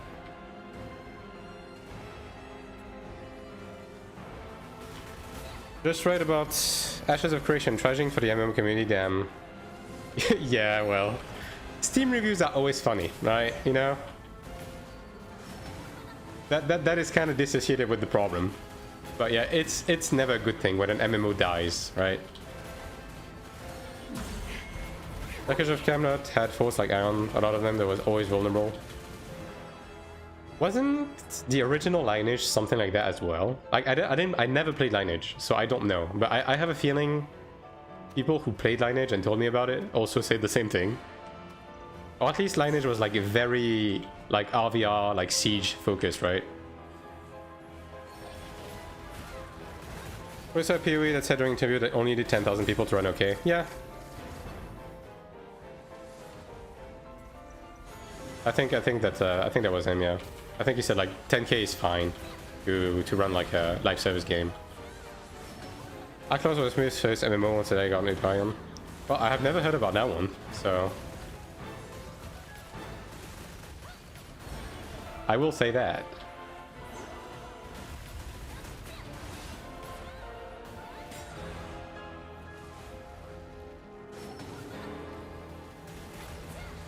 Like, my first MMO was Final Fantasy 11, and I still play it to this day. And, you know, there's a chance that maybe one day, on this very stream, I'll play it.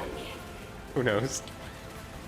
I know that game was, like, also somewhat niche for a lot of people. Like, most people don't even know that that game exists.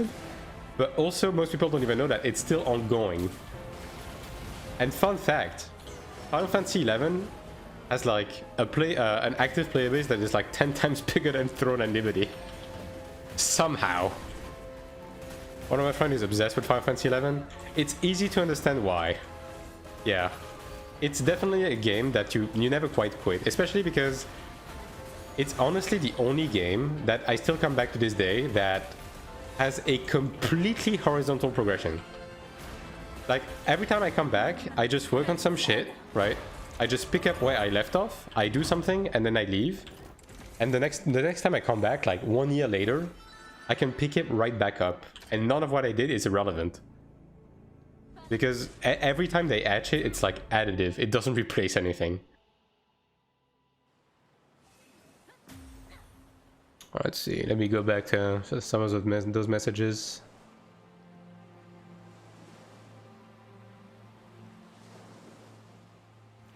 To make an ambitious game, only if they didn't do it in US and outsource to many shippers in East Asian dev.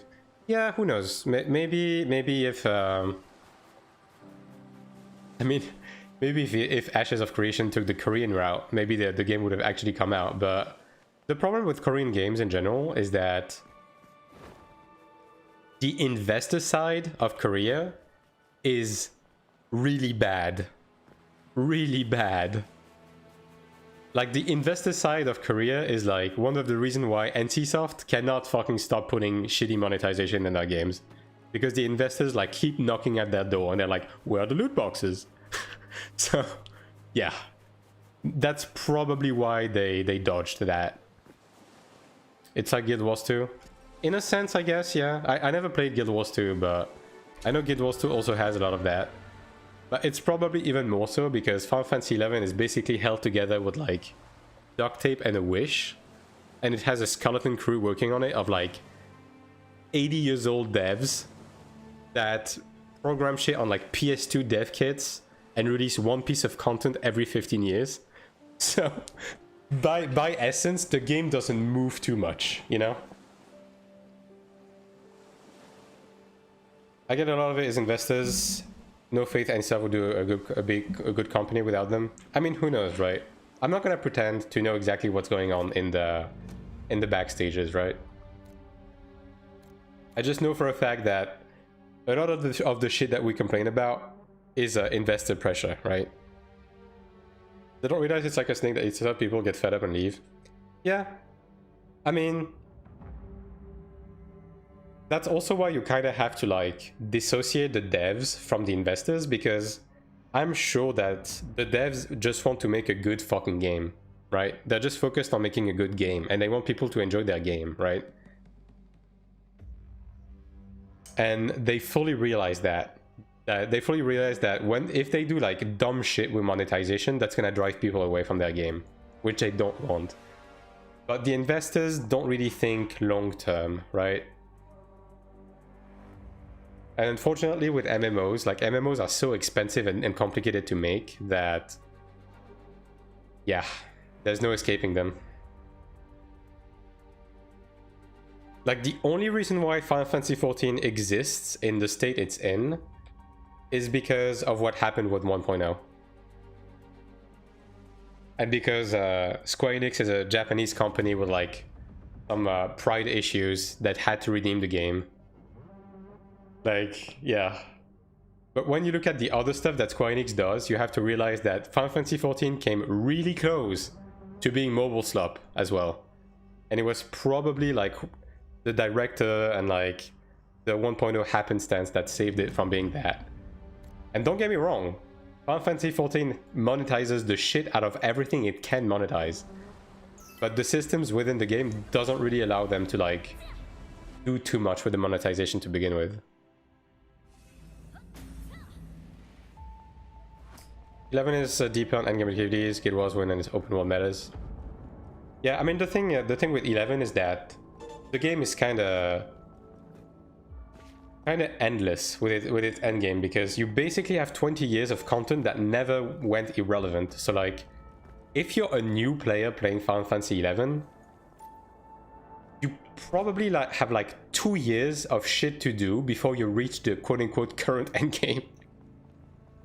So yeah, and then there's the fact that you can play every job on the same character, and every time you want to like get gear for that job, you have to redo the entire process, or like close to it, right? So yeah, that's part of the reason why 11, like, you kind of never run out of shit to do on that game.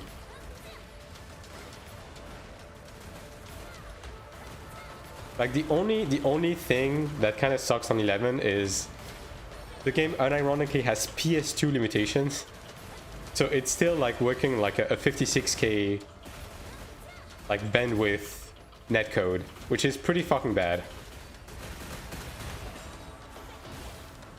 And like the graphics, like I would say the graphics aged pretty well. Like a 2002 game, it looks really good, honestly. Like it genuinely looks good, but obviously it's a bit dated. Just a tiny bit.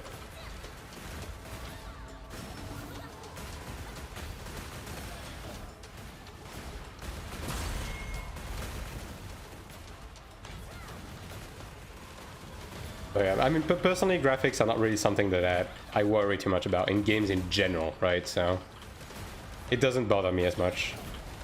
Like I appreciate good graphics. Like Iron 2 looks pretty good, right? But I think for example Iron 1 doesn't look worse than Iron 2. You know, in its own way, because it's a different art style. It does something different, and I don't think Iron 1 looks bad in any way.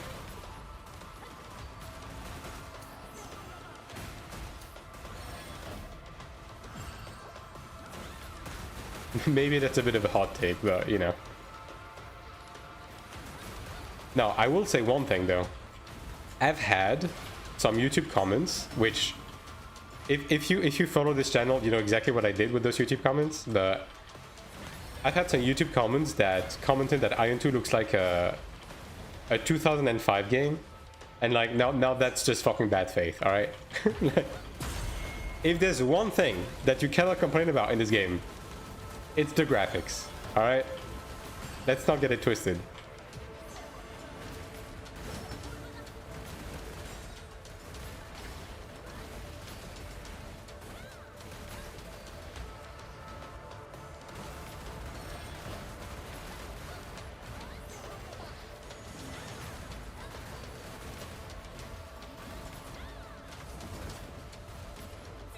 So I was like, what the fuck is he talking about?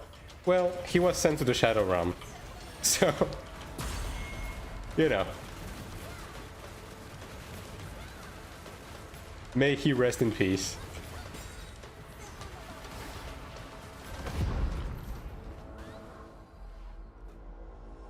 Like, I will leave constructive criticism and like healthy debates, but if you're just saying dumb shit, you're going to jail.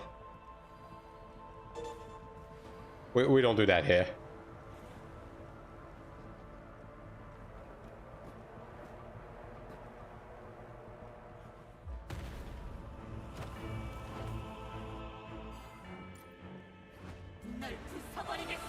Even though I look bad, the characters on a really good looking thing. I think some of the environments look really good. I think in general the art style is like pretty strong. Although there's nothing that is like breathtaking or anything. Okay. I will say that there are a few really nice sceneries, but I'm kind of missing... Okay, I'm kind of missing the essence of Iron 1. In the sense that... The sense of scale in Iron 1 with how big everything was and the big fortresses and everything, I'm kind of missing that. Everything feels like tiny and condensed in Iron 2. And I hope they will bring back some of the grandeur with the level 50 patch. Like, I want those big ass fortresses and stuff like that.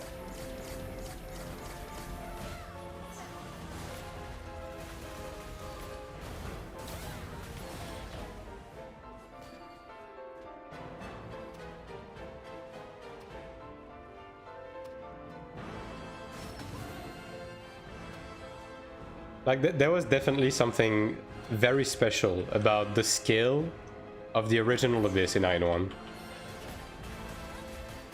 Like, it's, to this day, the Abyss in Iron 1 is an impressive zone, dude. Like, they did that in 2008.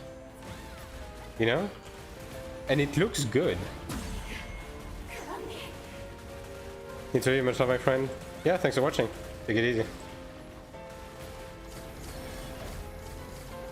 I can't go into the environment though. Well, not with that attitude.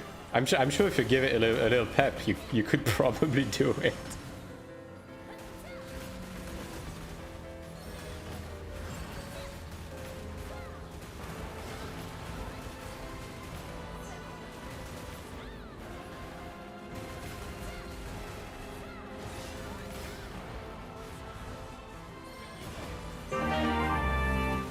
Thanks for the follow, Nikiro. And thanks for watching.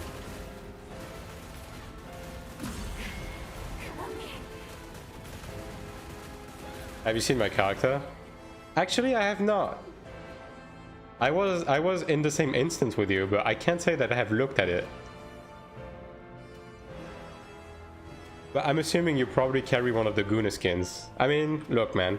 If you spent 4K on Soulbinds, you probably forked the extra 30 to get the thong skin. You know what I mean?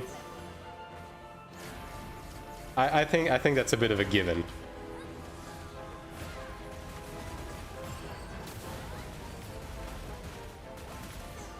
Jesus Christ.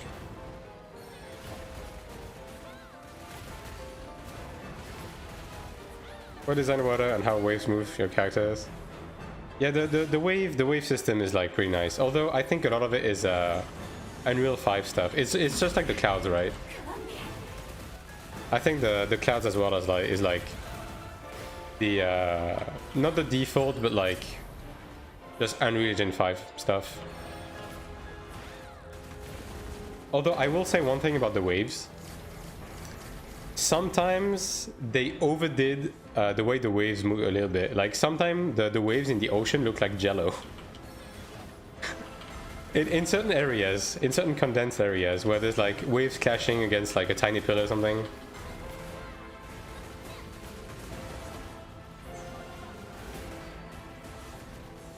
There's a bit of a jello vibe. Also, speaking of ocean, I'm gonna show you guys something after this, if I can remember what it is.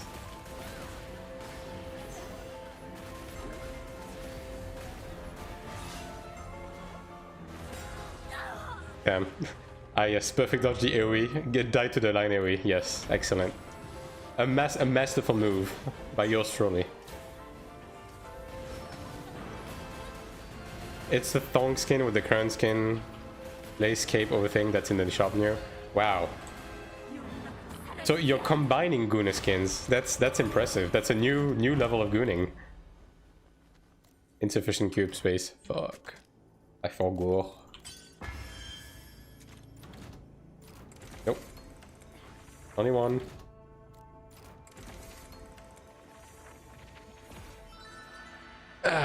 At least I got to solve my mat. Dude, holy shit. I mean, I'm gonna switch off of this character, so I'll show you a couple of things on my main. The amount of Kina that I have spent for soul binds the last few days is not really something I want to think about right now. It's probably close to like 40 million. Like all of the profit I made the last few days just went into rolling like 2 stats. You ever seen the 18 plus toggle? Yeah. I mean, I think this game's age rating is already pretty high, isn't it? I don't know if it's 18 plus, but I think it's like close. It's probably like 15 plus or something like that.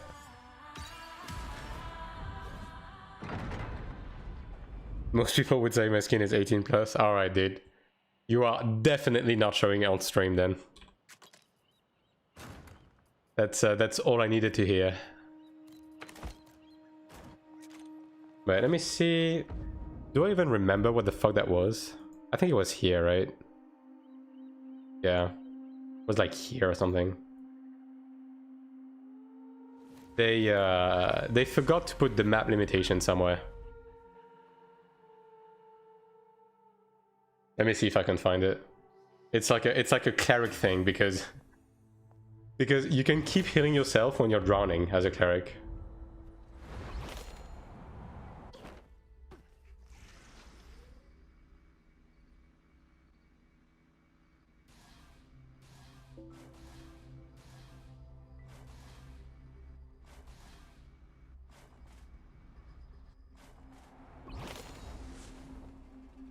Surely I remember correctly and it was over here.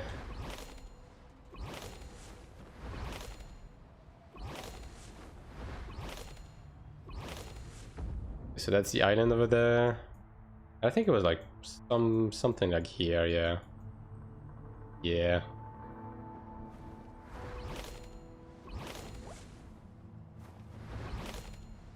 It's not 18 plus, most people just overreact. I mean, some of the Guna skin are like, okay. Now I will say the 50 boob slider in this game go a bit far, you know what I mean? Like especially with some skins, like I've seen some shit, alright? I've seen a Cerberus, if you know what I mean.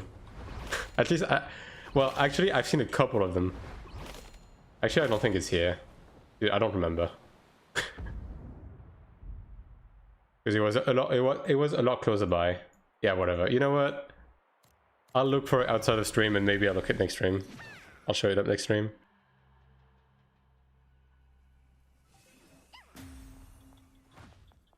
Alright, let me run my assassin stuff now.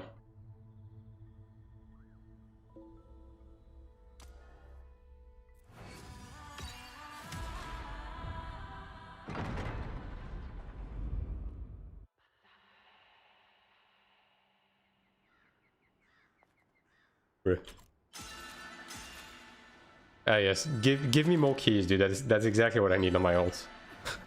Oh, well, speaking of.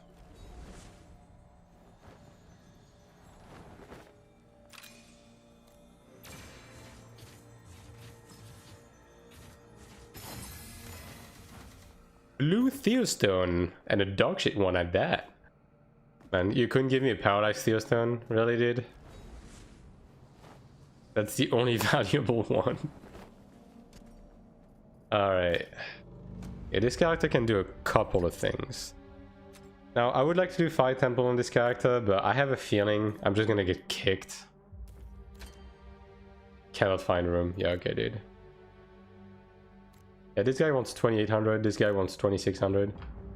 Yeah, surely I'm not getting kicked. That's fine. He's not gonna look at my combat power.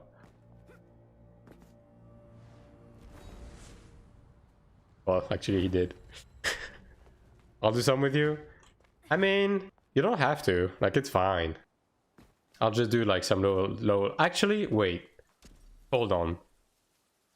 I forgot to do this on this character. We're gonna do this first. Yeah. Yeah. I need to do this.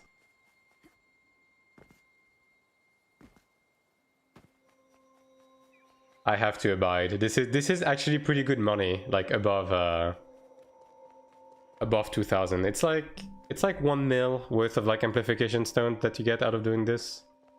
Pretty good. Like I've actually been doing it on my characters because I've been so down bad for money. The only downside is that because there's like 50 million different like levels of them, sometimes the queue takes a bit to pop, but you know, we can like look for cubes meanwhile. Speaking of,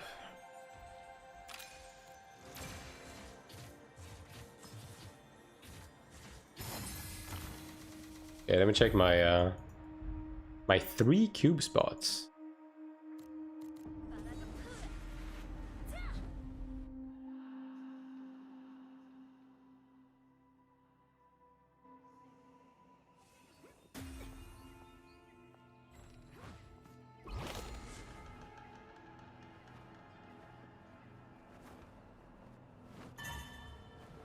Oh, that was fast, actually. That's not bad at all. Now, this week's raid, I don't know if you guys have done it on ult or anything. This week's raid, it looks nice and all. Like, I think the area, like, genuinely looks like really beautiful and shit. But the way it's laid out is a pog killer. I have had... I think it's like 2 fails on this raid, just because people fell off the platforms. Now we have 2 3k people. Jesus Christ. That's 78 to do. Nice. Yeah, I mean, you just gotta do it, man. But at the end of the day, that shit is profitable as hell. You might have gotten like Genius Crystal as well. Did this guy fall off? Yep. There we go. Alright, -1 already. Good start, good start.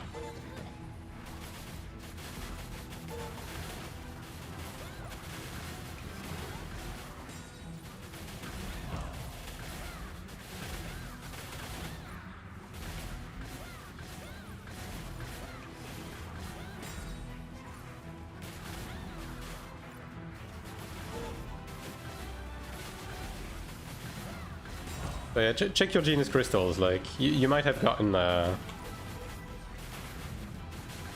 like a decent amount of rolls on that as well. Even if you just have a couple of like level 5s, they tend to sneak in there.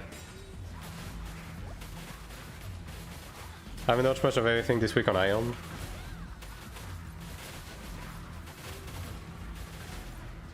I mean, at the end of the day, you can just catch up on everything, but at the bare minimum, you should do your due diligence on like some of the weekly limited stuff.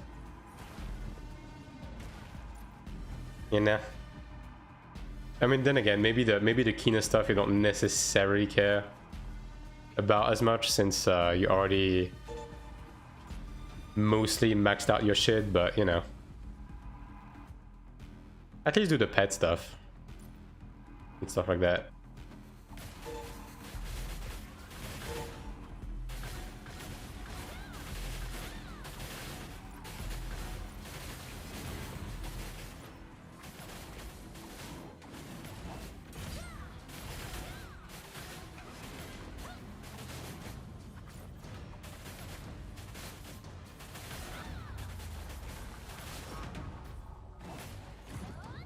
Every time I do pet dungeon, I fucking crash. Have you tried reinstalling again? I mean, I know it's not ideal because this game is fucking 100 gigs, but if it actually happens every time, maybe it would be a decent move.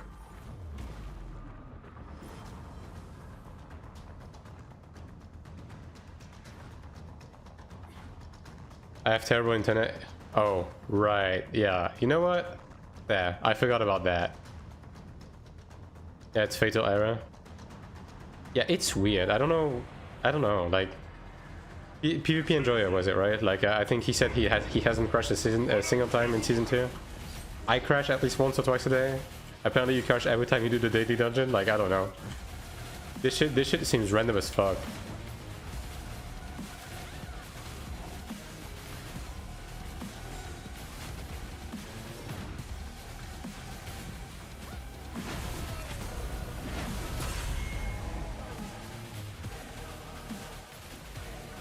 I'll play through Japan.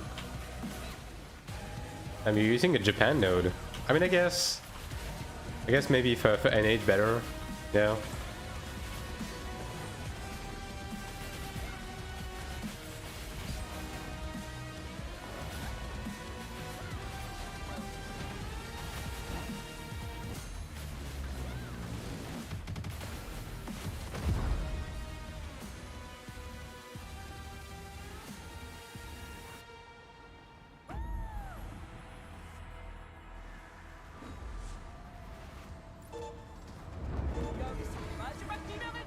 Yeah, we do not greet that.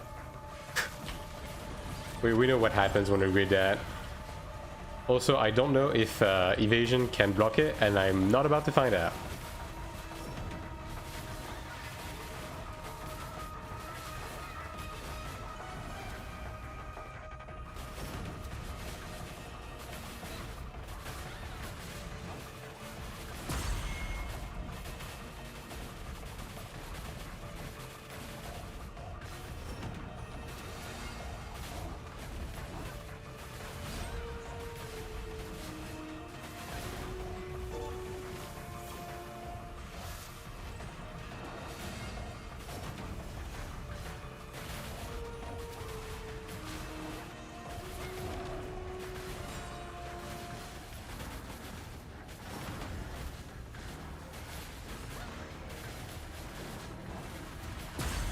Yeah, I'm just gonna keep my buff for the other one. Grid is good. Grid doesn't pay the bills, alright? I think this character is the one that has... You know what? I'm 2 out of 3. I'm pretty sure this character has had a failure. I'm pretty sure that's the one that got the guys that just fell off the edge over and over, actually. So I'm not about to fail anymore on this character this week.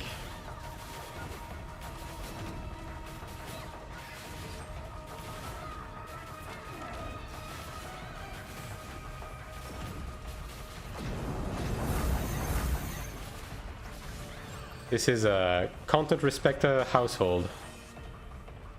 Also, I don't want to ambush that. That's a little bit spooky.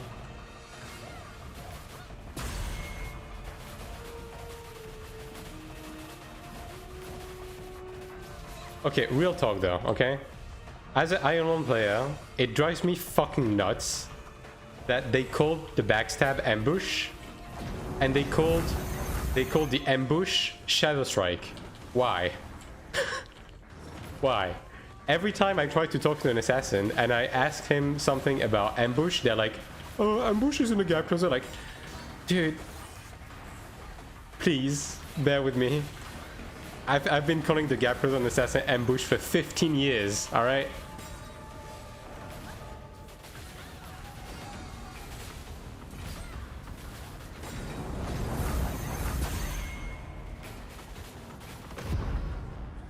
Like, fucking Shadow Strike, ambush, like, bro, why? Shadow Strike was the name of the gap closer in Throne and Liberty, you know?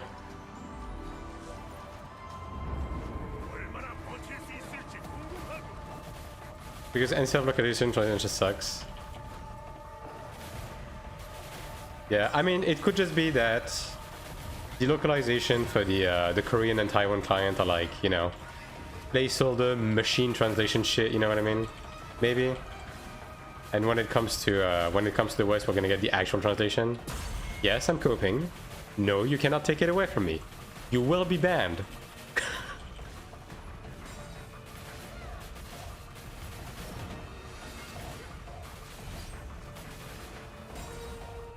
I'll take it away from you? No. I want my Odell to be called Ether, and I want my Shadow Strike to be called Ambush, alright? Shut the fuck up. I want my Debilitating Mark to be called Chastise, okay?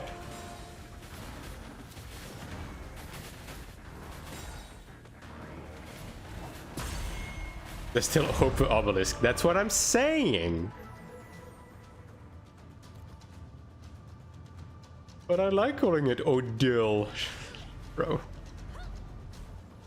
Yeah. Give me Obelisk back. At least we still have Kisks, you know? Imagine if they fucking called it something else. Like every time I went to Rift and I say, oh, I need to put down my Kisk, people will be looking at me like a fucking moron. So at least we have that going for us.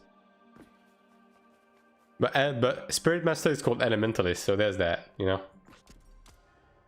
You win some, you lose some. You mostly lose, but... one more.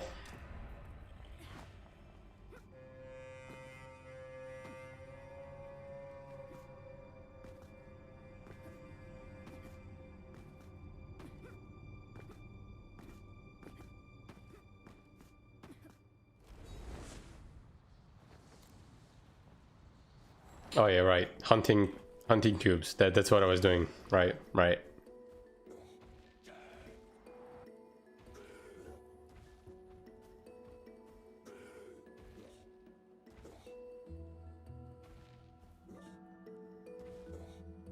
There's usually like 50,000 red cubes here. We live in a society. The bots are starting to open the red cubes.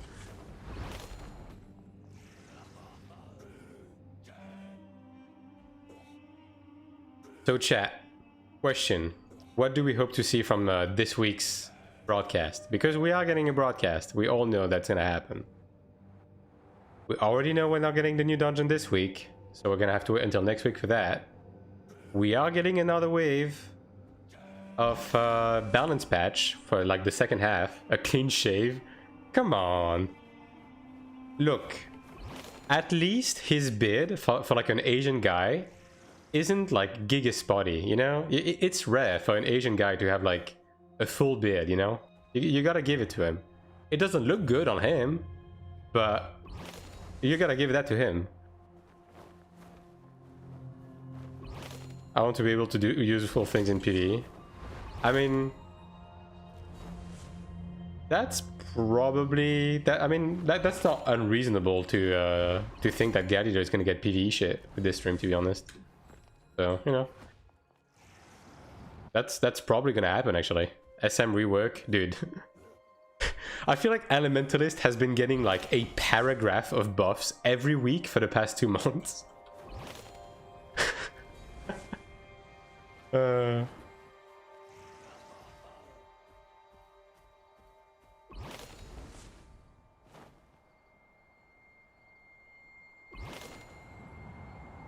Yeah, I mean, we'll see, alright? Some optimism up in this bitch. I don't need buffs, I want my SM back. Well, I mean, SM is somewhere in there. It's just... They haven't been able to, like, bring the SM formula to the action combat, like, faster pace of Iron 2 yet.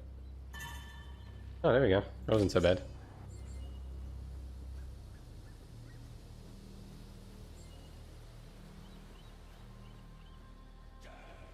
Yeah, I mean, I will say that Sork is a little bit absurd right now. So it is pretty funny that it got a higher, like the better end of the deal for sure. I wonder what their metric is to like hand out those buffs.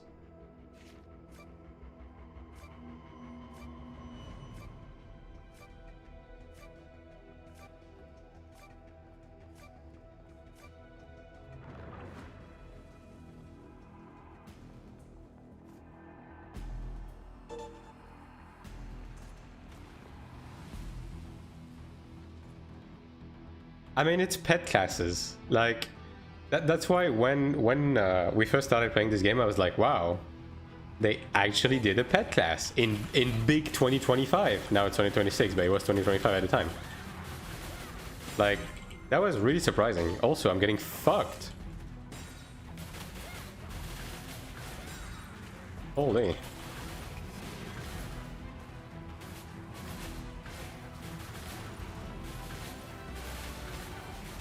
But like, nobody does pet classes anymore because pet classes are such a fucking nightmare to balance and program. So I knew something was gonna be up, right? And lo and behold, something was up.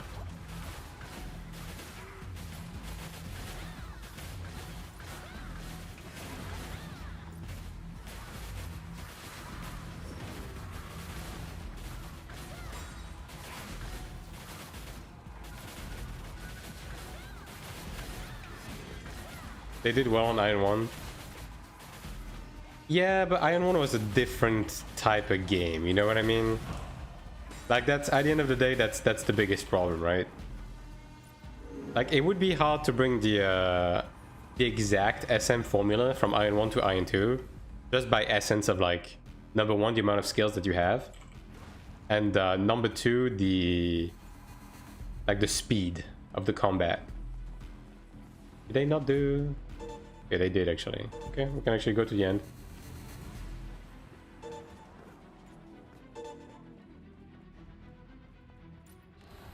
Like, basically they would need like a pet hotbar. Like, I think honestly, like, baseline, what Elementalist is missing is just a pet hotbar, and to just like separate the Elementalist from its pet.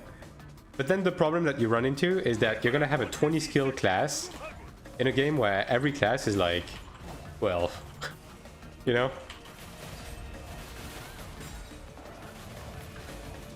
But until you do that, I think it's gonna be tough to like get the essence of Sprite Master back.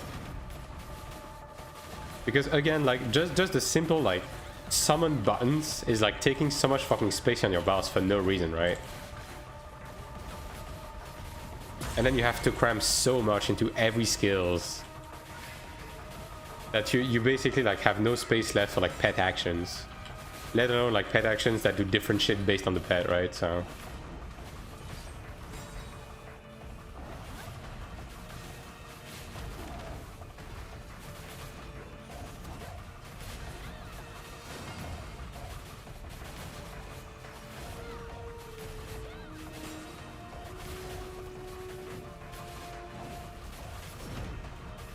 all classes deserve some synchronized just to skill like this. Yeah, I mean, that was the risk, right? Like, before the game came out, I had the same criticism I had than I was for Throne, right? Because the problem with Throne is that it was fucking impossible to balance a game with like dual weapon combination and like so many build possibilities with like fucking 12 buttons. Because if you want your game to function, then all of a sudden every skill need to do 50,000 things, because you only have 12 skills on your fucking boss, right? Whereas Iron 1 managed to keep its balance because it had fucking 50 skills, and like, so one skill could be a filler DPS skill, one skill could be a burst skill, one skill could be a once every 5 or 10 minutes like strong defensive that you can use as an ult, right? Like, it was a lot easier to like spread effects amongst more skills and design everything more carefully, right? In Iron 2 you can't really do that because 12 skills means that even your filler skill that you spam needs to have secondary effects. And all of a sudden you have one skill that does fucking everything.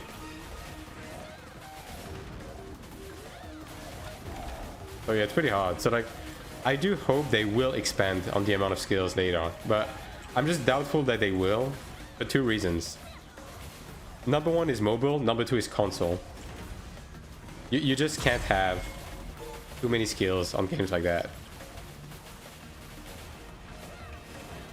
You're always missing something on Throne, yeah. And then on the flip side, you had skills that did too many things, right? Which was a big reason why Throne never had like a meta, a stable meta, right?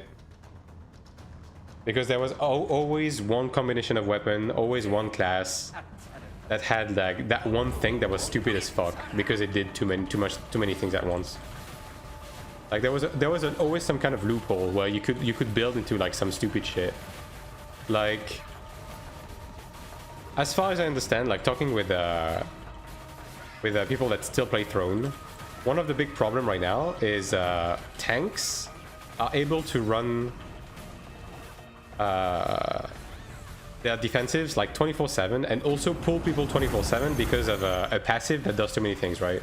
There's a passive that every time you CC someone, it lowers your cooldown.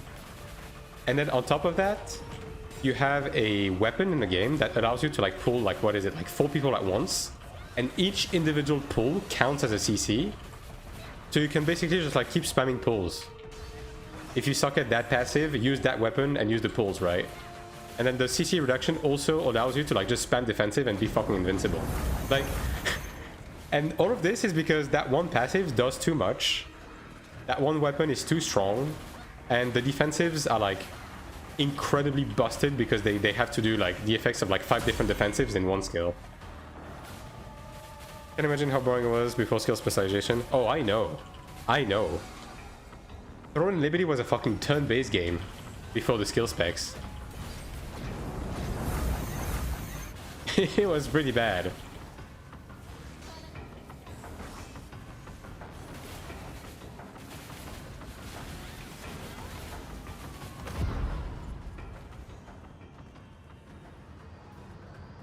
Like the skill specs, like aka the tripods, did a lot for the game. And then further down the line, when Talandra released the lift of the movement speed restriction in battle, which, by the way, you know the shit we have in Iron 2 where your movement speed is slower when in combat? Yeah, Throne had that, and they removed it. And when they did remove it, it felt really good. Although the problem is, when they removed it, some classes got completely imbalanced. Like, crossbow daggers got out of hands. Because you had so many passive that increase your movement speed on crossbow dagger that you were literally running at Mach fucking speed all the time and no one could fucking catch you. If anything, I want them to either make my skill do damage in PvE or make overhead slam not RNG. Yeah. I mean, that's... Yeah, we had that discussion about overhead slam and like, yeah, 100%. It's just stupid. Like, I think having procs on classes and stuff like that is like fine, but to a certain extent, right? Combo default, change the combo spec line. Yeah.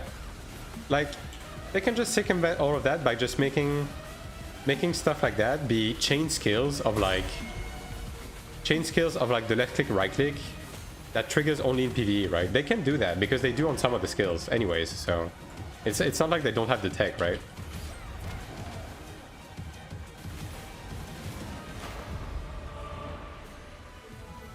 Yeah. I mean, that's why, right? They need... And look, I'm gonna be honest. This is why we need a fucking class gauge. Like, this is what I was saying the other day. I hope that level 50 is gonna introduce DP as a sort of class gauge thing. And we're gonna be able to just generate DP with certain skills and then spend DP with other skills. And like this is how they balance out like PvE rotations and procs and so on and so forth, right? Like, that's the answer. There's a reason why every fucking MMO on Earth does the class gauge thing, right? And Ion can do it with DP. And you know what's funny? In Ion Classic, they actually added class gauges for Revenant and Brawler. Like, these classes had class gauges. So even in Ion 1, they did it.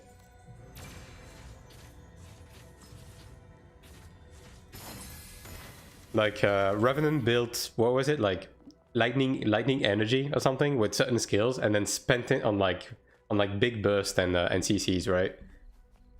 And I think Brawler built Key or whatever. I think it was called Key, right? Key energy, and then you could like enter a rage state that improved all of your skills when you had 100% Key. Like, so clearly they can do it. I don't know why they haven't done it thus far in this game, but I hope they will bring that eventually. Okay, so that's done. Now we go back to Dungeon Hell. Yeah.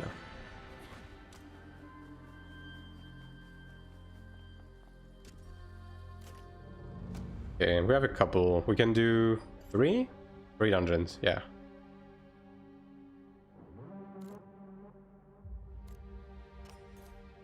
I mean, I basically have the same gear as this guy, so surely, right? What's up with this stream time today? It's my stream, and I decide when I press the start stream button. Nah, but today I did a bunch of shit. I finalized the script for the next video. I recorded it. I started editing it. I also made this fucking VTuber thing. Like, I drew that VTuber thing. And I needed to test run it. So I was like, you know what? Surprise stream. Listen to your little shit. I'm not gonna hear any of this. Also, this guy did not kick me. Holy shit. It's a Christmas miracle. This is a stream of the people. Yeah, also this is an NA-friendly stream. Somewhat. It's like, what? 3 p.m. for you guys? 4 p.m.? I woke up today thinking I was going to watch your stream and it wasn't live. Well. The thing is, okay, I'm gonna be honest, I might start streaming around these hours more and more. Maybe not every time, but at least like a couple of times. Because I need to like give myself more time to do shit during the day, especially like on the YouTube side and stuff.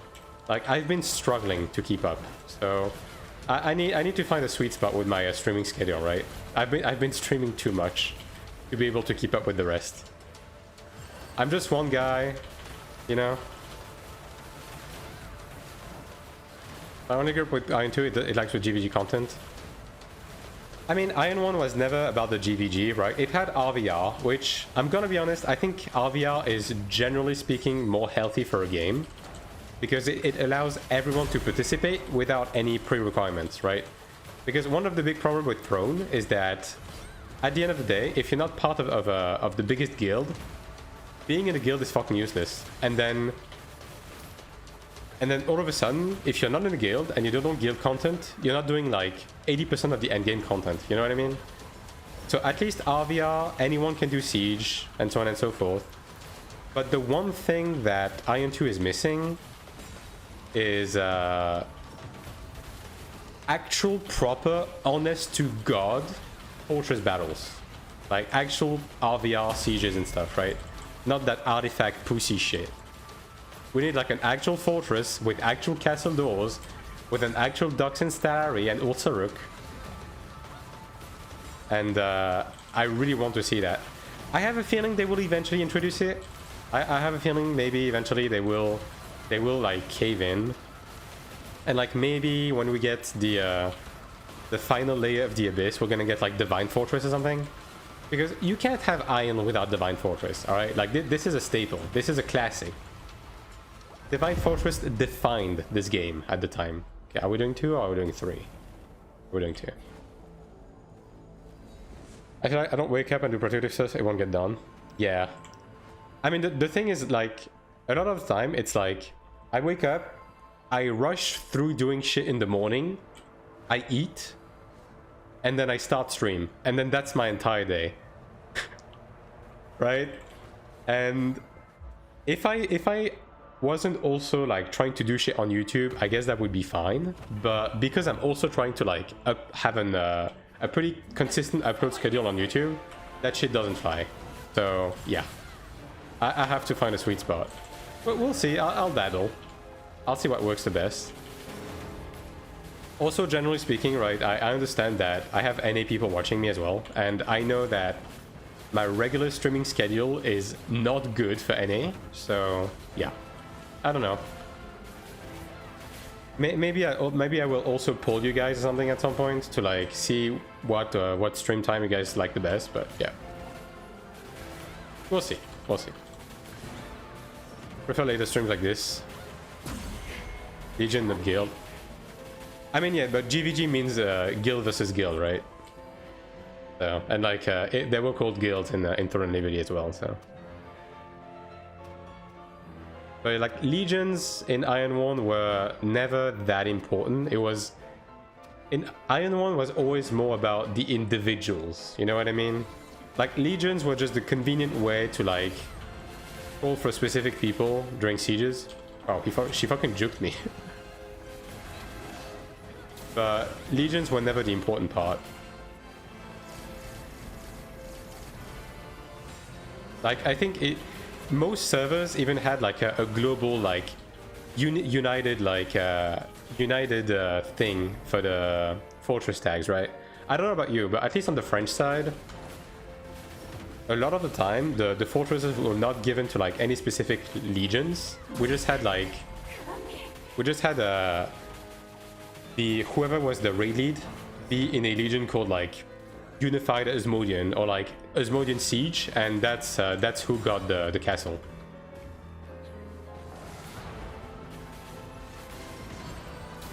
Also, I'm dying that this is not VTuber stream. Look, man. At the end of the day, I don't want to go webcam. I cannot afford to commission a 3D VTuber thing. So I was like, you know what? I know how to draw. I just opened Krita, I grabbed my fucking tablet, and I made a little gremlin. Alright? So this way you guys have something to look at when I'm talking. Now, if you guys don't like it, you can let me know. Alright? This is just a test run thing. So you just let me know. Also, you let me know if it's too big or if you want it in a different location. In OG Ion Legion, I got the default, got so many medals. Yeah. And exactly this reason is why, for the most part, at least on my servers, like the servers I was on, not always, but it happened a lot. We just had like a faction console guild, right? That just got the castles and then distributed the medals to like individuals who were helpful, basically, or like X forms or like specific legions that took care of like artifacts and stuff like that. You know what I mean?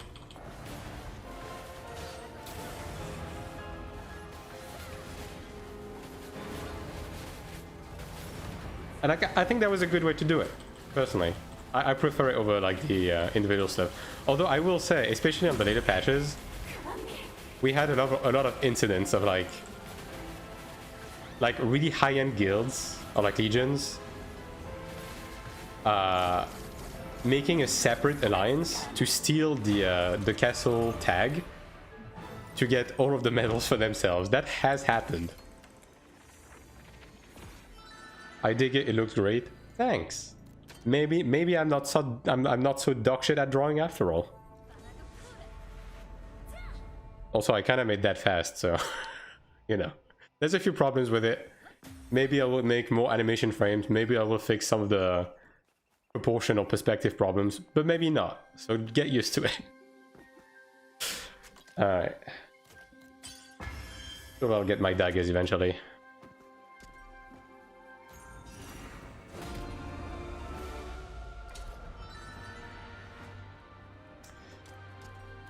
All right. Any freebies? No, man. All of these guys are request to join. I can't be slick. Yeah, this guy is 2.2. Oh, this group is probably not clearing actually. It's cute. Good. Excellent. Also, I mean, look, maybe it's just me, right? But you tell me. You tell me. When I join a stream, right, and even on someone that doesn't have a webcam, if there's at least a fucking moving JPEG, I am more inclined to type in chat and have a conversation rather than if there's nothing here, right? Maybe it's just me. Maybe I'm a little autistic, but you know, I think it just feels better to have something to look at. At least in that one, I was able to find my medals. Well, yeah, I mean that's.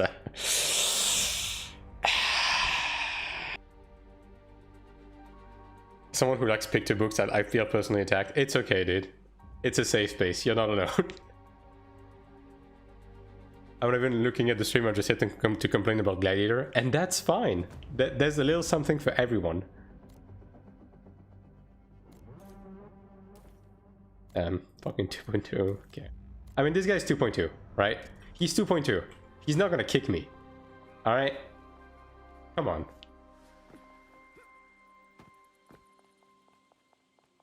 I just listen while I play. I'm not sitting down watching, but that's just me. Fair enough.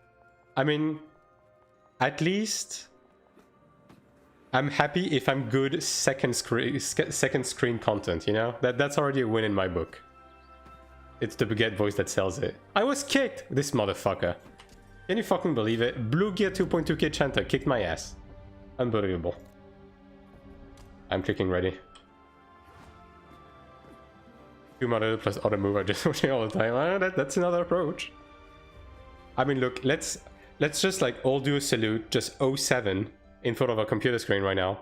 But all of the troopers that are watching us on a laptop that don't have a fucking second screen and have to alt tab to type in chat.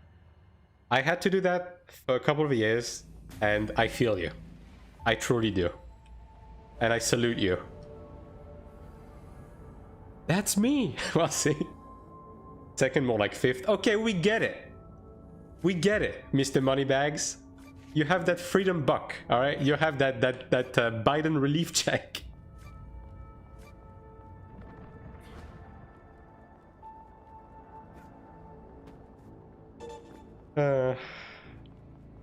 Also, the bot is freaking out and is asking you to follow like every 5 seconds. So sorry about that. But follow though? What if? Laptop times. I think my playtime on Iron 1 was done on a shitty laptop more than it was on a proper desktop. Now that I think about it, like looking back, right? Because I was on the laptop for the longest time.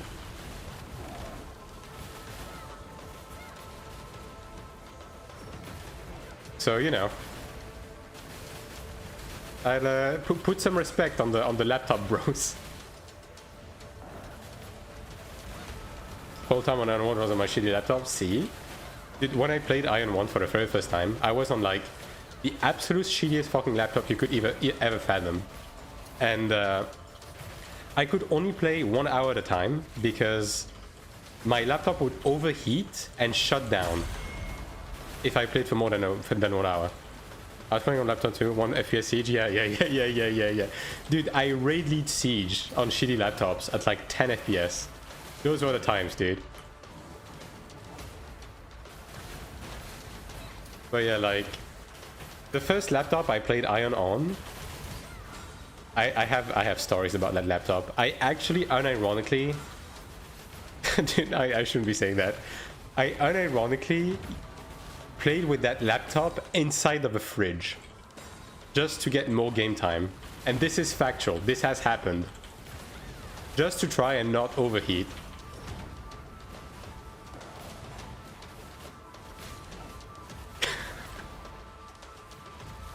Look, man, the times were rough, okay? You gotta do what you gotta do sometimes, alright? It was, what was the branding name again? It was, I think it was like Packard Bell or something. I don't even know if that brand exists outside of France. I would assume it does. But yeah, it was bad.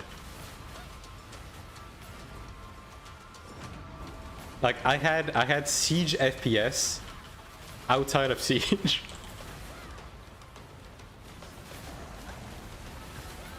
But I still had a great time, you know? At the end of the day.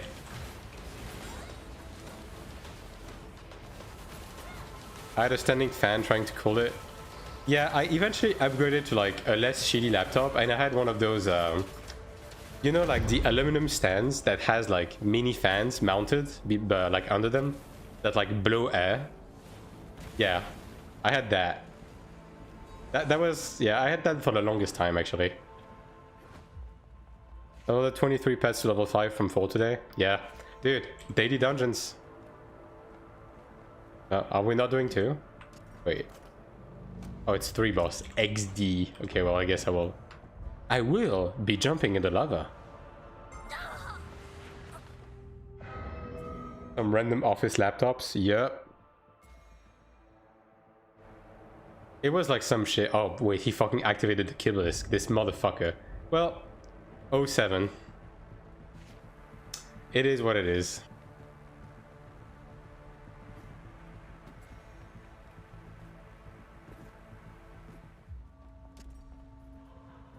Actually, I should put on the title. Dungeon. That would maybe incline people to like not kick me as much. It's this one, right? Yeah.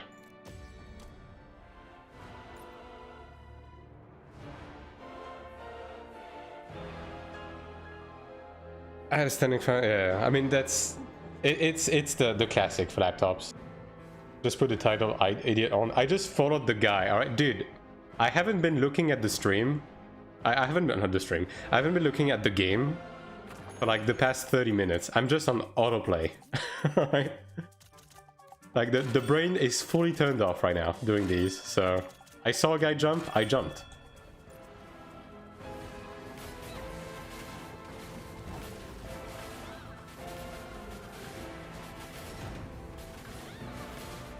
There's a title idea. Yeah, I know.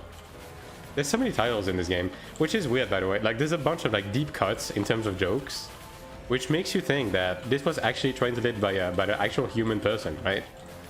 But then a lot of shit in this game looks machine translated, so like it's a bit confusing. Started with Toshiba because they were cheap as fuck. Yeah, I mean that was the reason for the pocket bell as well. I'll say that.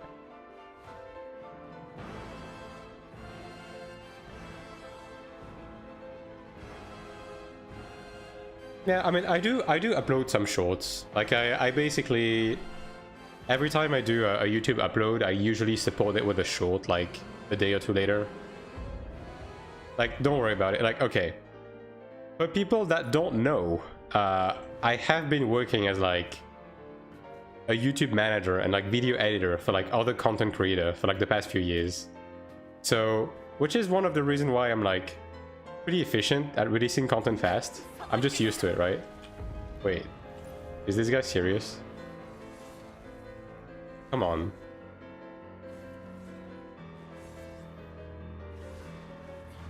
I mean, when this is the fucking lead.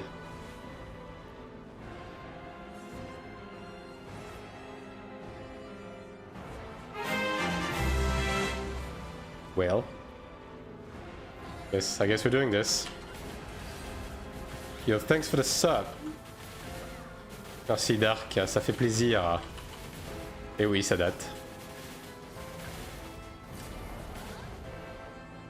Yeah. I mean, are we doing this though? Like, I feel like the DPS is gonna be too low. We're gonna die. It's gonna be bad. This guy's gonna kick us. We're gonna be wasting our time. Like, I don't know, man.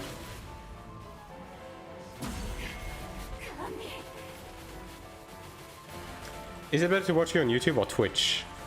Well, Twitch definitely has the better like bitrate for sure. Like YouTube is a bit ugly right now because I'm not re-encoding the YouTube side.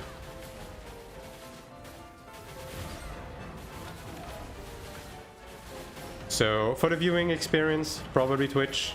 Yeah. Other than that, it doesn't really make a difference because like I don't really have ads turned on either platform. Like, YouTube does, like, the amount of time you watch on YouTube does count towards me unlocking monetization on YouTube, but it's whatever. I will get it eventually. Been a long time. Yes, it has. It has indeed. Thanks again for the sub, big man. Oh, God.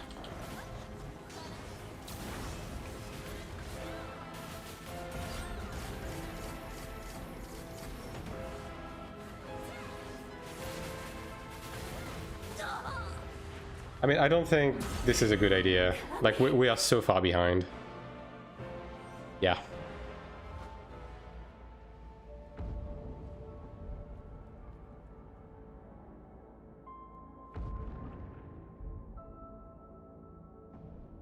And yeah, look at this guy. This guy actually has the the OG sub badge. The rare one. Alright, well, this guy is definitely gonna kick us.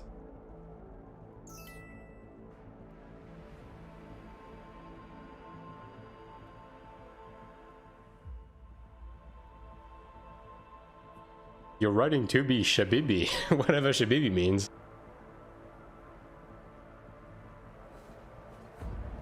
So is this guy just gonna stand AFK? Like, is that what's going on? Damn. Holy shit. Thanks for the sub, Nyox. Appreciate it.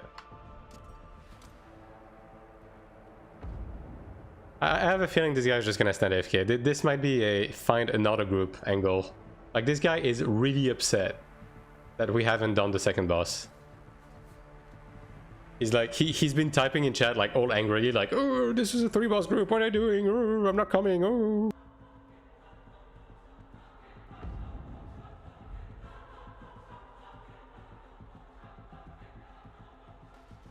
I must save someone's sword, yeah. Yeah, actually he was a mod back then. I forgot that.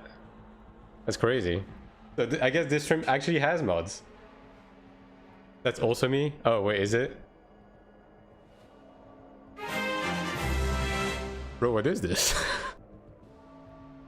Alright, well, thanks for the sub, Anchovy. Man, tonight's the night. Holy.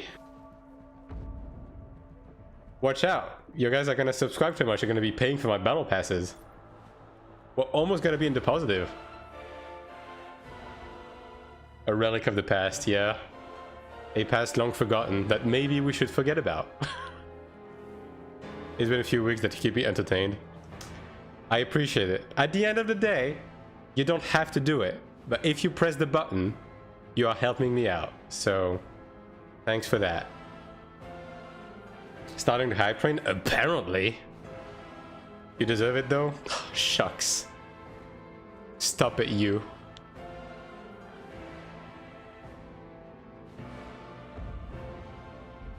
Well, the group lead left, so who wants a free Cremede? Like all the while we're having this this wholesome like talk, my group has been having a mental breakdown, and now everyone is gone. When do I get the feed picture? Look at your email by tomorrow night. I only do 3-boss Cremede. Yeah, fair enough. So someone else does the same. I can hopefully on SM. I mean, sure. Damn, another one. A gifty this time. Yo, who got it? Who got it? Let me look at my Twitch thing. Zale9. I don't know who that is, but congratulations.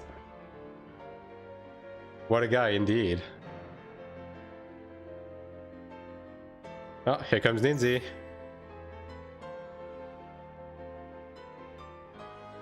By the way, for any new subscribers, first of all, there's a set of emote that is outdated from 6 years ago, but you can enjoy them. And you can also link your Discord to Twitch to also use the emotes on Discord, if you want to do that. And also have the sub role on the community Discord. Invite Lilia Cremede. I mean, you should be able to just join, right? Like, this isn't locked, right? Yeah, no, it's not. Although this is tank only, wait. Let me just do that. I guess I can also just do it this way. It's Lilia. Bro. It should work, right? Yeah. There we go.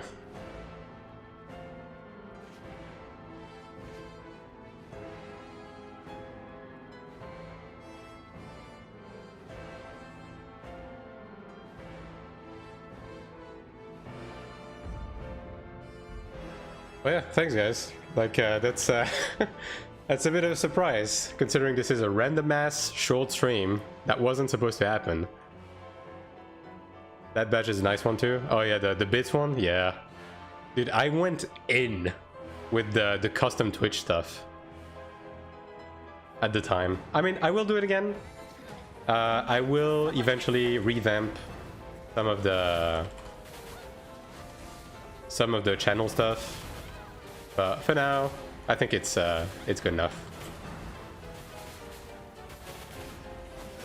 At least it's not, dude. Okay, no shades to Whelps, right? I love Whelps, but dude, come on. Whelps has been riding the default Twitch sub badge for like 3 years. Like, dude, come on. Like, at least do something with the badge. You don't have to do emotes, but come on, at least the badge, not the default Twitch style, dude. Not like this.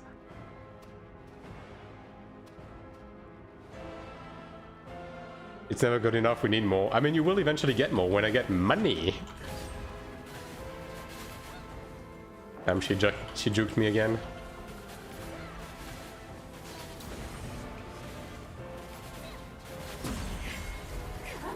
Damn, she actually got it through.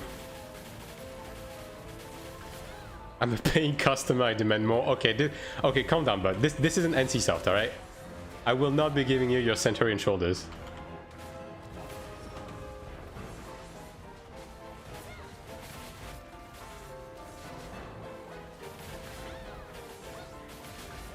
By the way, so much for that, huh?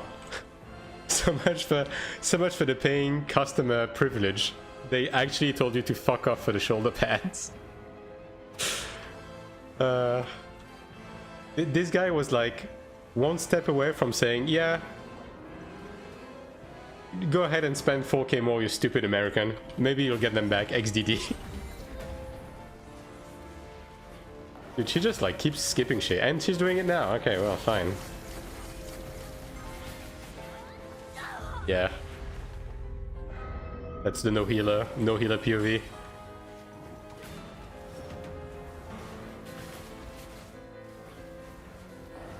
Man, no healer and 3 rangers and as an assassin, so like no tanks. Like this is a bit miserable. I'm not able to backstab. I'm not able to do anything. Agreed, it's not a union. Fuck, dude. I got 4 new subs at what cost?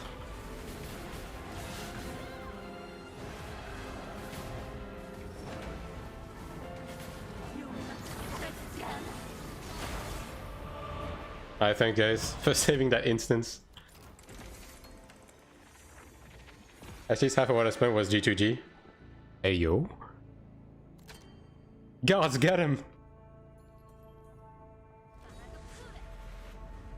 I have Namyoon on speed dial.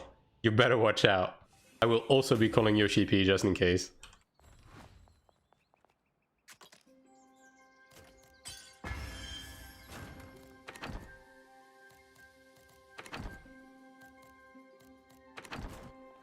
Alright, I think one more, right? I don't have to give back my fucking shoulders. He's gonna give you the same answer. I don't know if you saw that. When there was a guy that wrote in chat that I just broke 5 Ebony weapons in a row, and this motherfucker read the fucking chat message out loud and he said, "That's unfortunate," and then he moved on.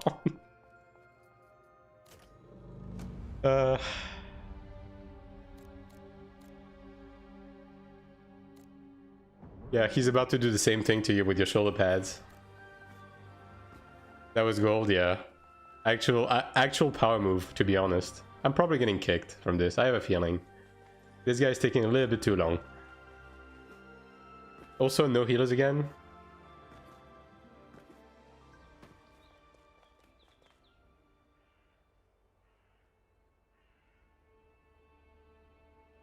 This guy might be AFK, actually. Yeah.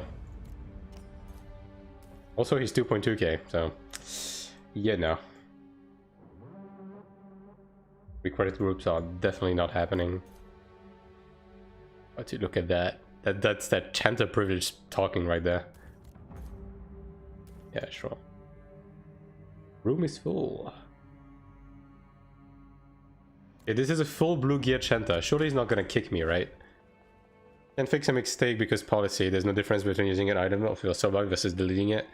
I mean, I guess the main difference is that you are getting like an end result in the sense that at the end of the day, your stat did reroll, so that's probably why the policy doesn't apply. Now, I'm not saying that it's a good thing. I'm just saying that's probably why they're not doing it. It is a dumb policy, but we literally abuse plussing in Iron 1. Yeah, but you know, that's the GMs from the West, you know. We might be able to do that even on Iron 2. I probably rolled mana regen. Yeah. Yeah, I mean, I think everyone did that at some point. There was so many ways to abuse the support to get shit back on Iron 1. So many ways. And this guy left the room to remake it without me. I think that feels more insulting than just kicking me, if I'm gonna be honest. 2 Chanters. Okay, 2.2k. 2.4k. Wow, that's impressive pile of dog shit. I might just like run a Vacron or something, just to like get it done.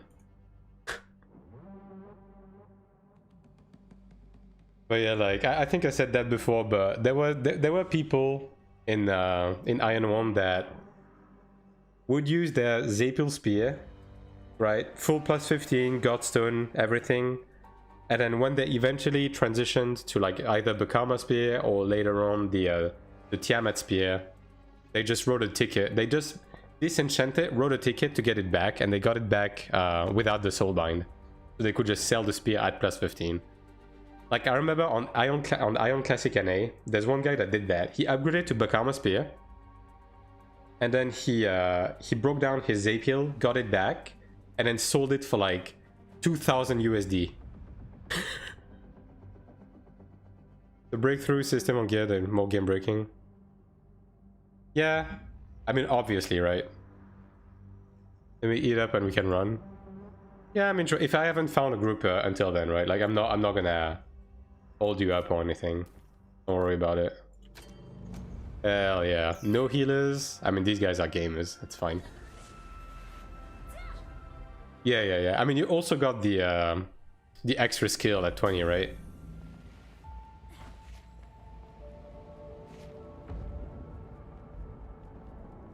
And this is a from scratch type shit. Well, one of the guy left. Maybe we get a healer. And this guy died. Well, it's good start, good start. Okay, well, everyone left. Excellent. And the skill from Skenya. I liked the Dragon King weapons in Iron 1. That's actually one thing I really liked. They looked really cool, and I think the additional skill was not too powerful, but it was pretty cool.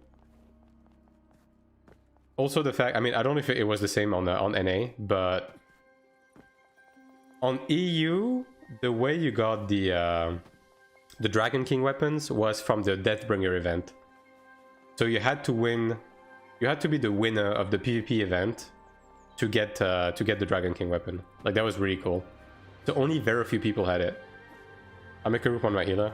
Yeah, sure.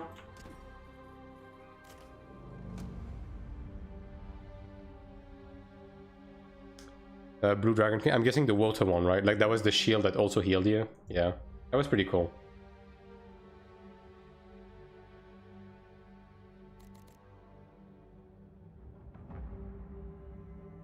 Water one, yeah. I used the water one for like, I mean, basically I ended up just like riding multiple weapons. Like I had lightning on my staff on Chanta to get the movement speed, buff when the fight started, and then on my, I think it was my magic resist set, my mace was the water dragon. So this way I had a shield when I was kiting on MR. Okay, that was pretty cool.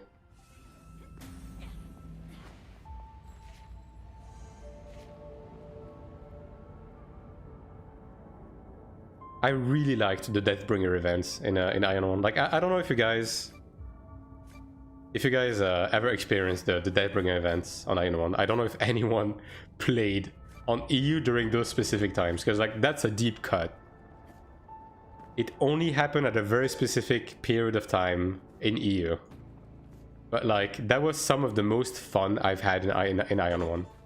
Just like 2 weeks of pure, unfiltered, raw, like open world PvP to work towards ranking to get insane rewards. Like I was playing the game 18 hours a day, just waking up, doing PvP, going to bed for like 2 weeks straight to win the event, and I won both times.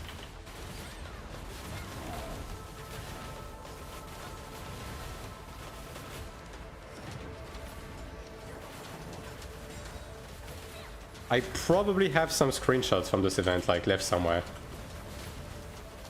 But that was like peak Ion, dude. I hope they do some stuff on some stuff like that on Ion 2. They can. At the end of the day, this is the same formula. They literally could do the same shit. I did actually. Good morning, by the way. Good morning. Good morning. What part of the world are you that it is morning right now?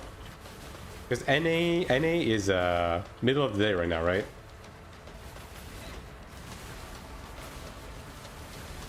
But good morning to you nonetheless.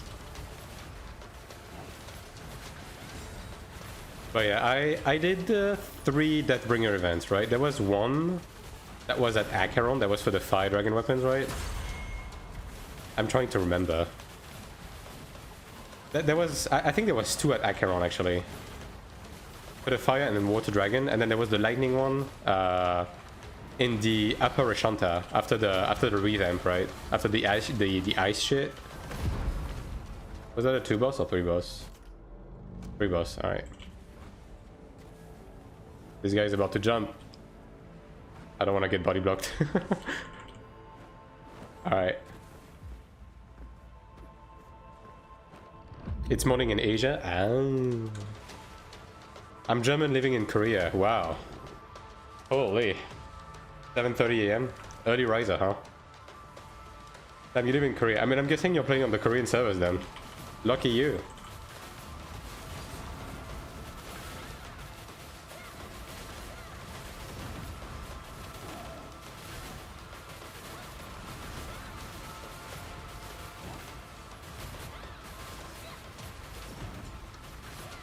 How does the game feel on 10 ping? Tell us. Enlighten us. Well, if you're playing the game, that is, obviously.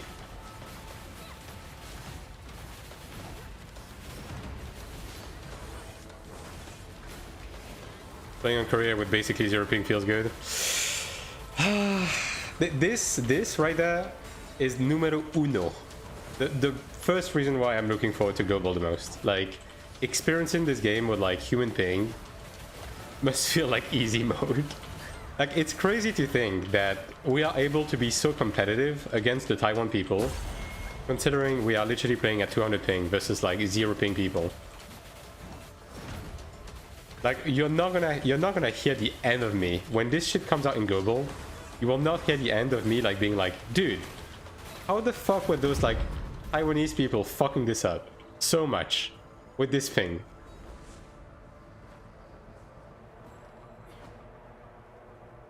Was the Taiwan players? Okay. Now let's keep it civil. All right. They a lot of them do have wooden hands, you know, but let's not get like too much in the trenches.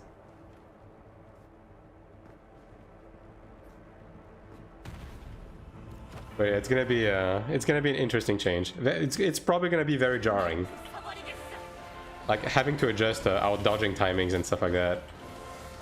Dude, even in PvP, like I've been kind of like training myself to like dodge roll specific gap closers and stuff like that in PvP more and more. And obviously, I have to account for my ping, right? So having to do the same in EU is probably gonna be easier, but I'm gonna fuck it up. I'm gonna fuck it up just because I'm not used to this. The ping difference is insane going from 200 to what I have right now. Yeah, I mean, the game, don't get me wrong, the game is very playable at 200. But if the game is playable at 200, that probably means that the game feels absolutely silky, buttery smooth at 20, 30, 40. Drop near and boss alone is day and night. Yeah, especially early on. Drop near was definitely the wake-up call, I think, for a lot of people. Like on having to like adjust your timing.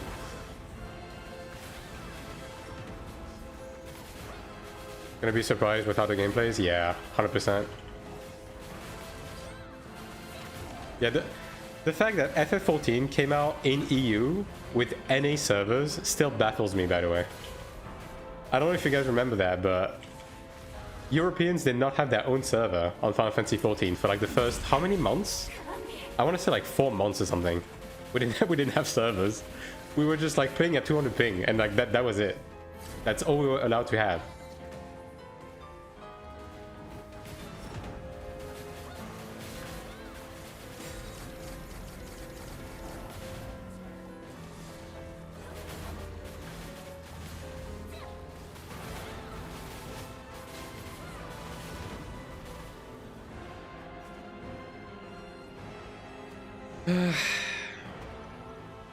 What, dodging a face tank everything? Alright, bro. Alright. Not everyone has 45,000 HP and 3,000 evasion, alright?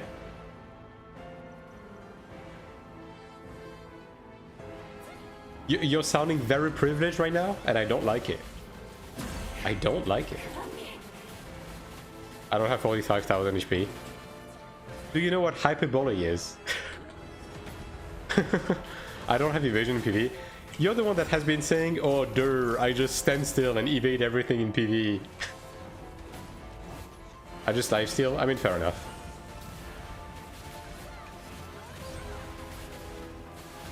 Yeah, before. Well, I'm not supposed. I'm not up to date to the Raiden lore.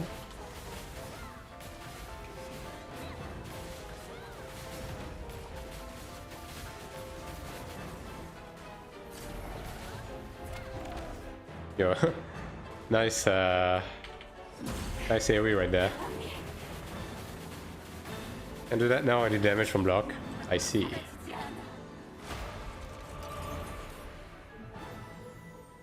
Yeah, I mean, especially with the ping disadvantage, like, we kind of need to juice out every ounce of DPS we can. Man, I'm not getting shit. Not getting shit.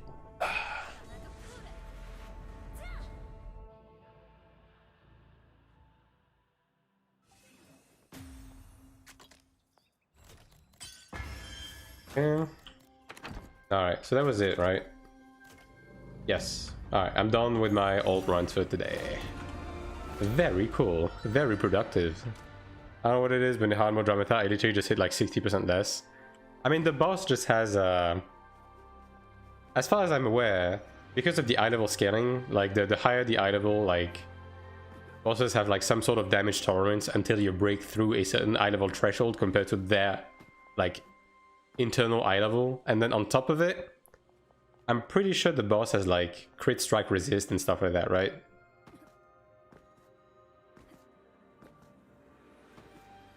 But I also hit for less in hard mode in general, but that was already the case in season 1. Heroic ring and 2 goals. Well, I guess coming was well worth your time.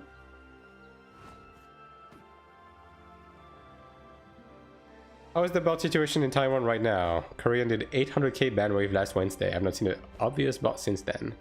I'm pretty sure Taiwan is...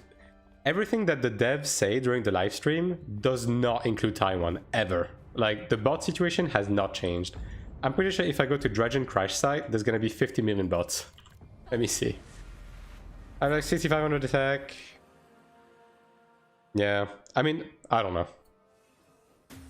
Yeah, I'm done. I don't have any more Odell energy on my ults. So, it's Jova.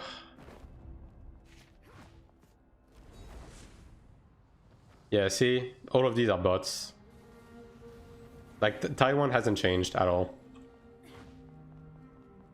Back to leveling. Godspeed, soldier.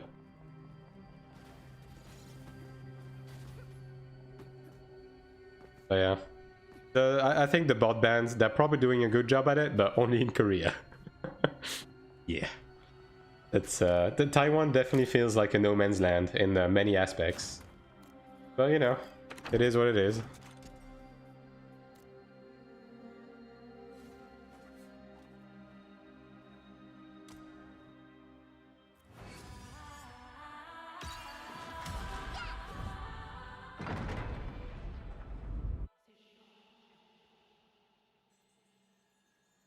I hear a cube? Probably above me, right?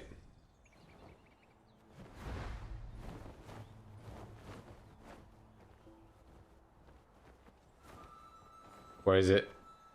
I hear it. There we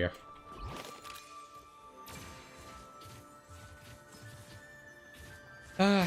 The Christmas cube sound was a lot easier to hear, but at least we do have a sound cue for these as well now. Better than nothing. I think I hear another one. Yeah, there you go. Look at me. I'm not old, guys. I have good hearing.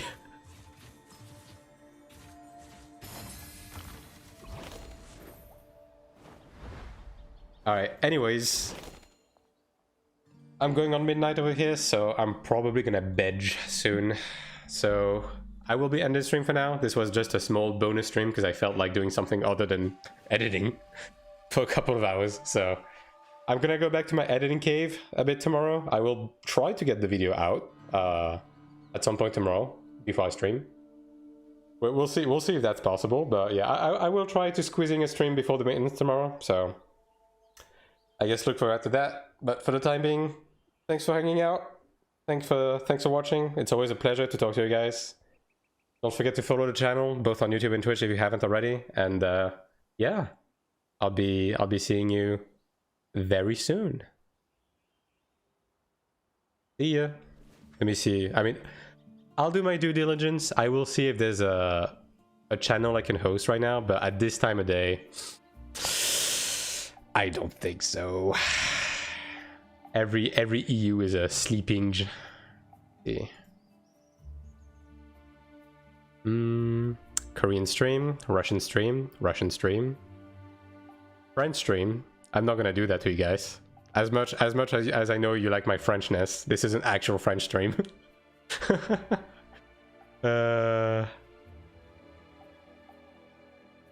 this is German. Yeah, and I don't know anything. Okay, well, I guess I will be just letting you guys do your own thing, I suppose. So yeah, see you tomorrow.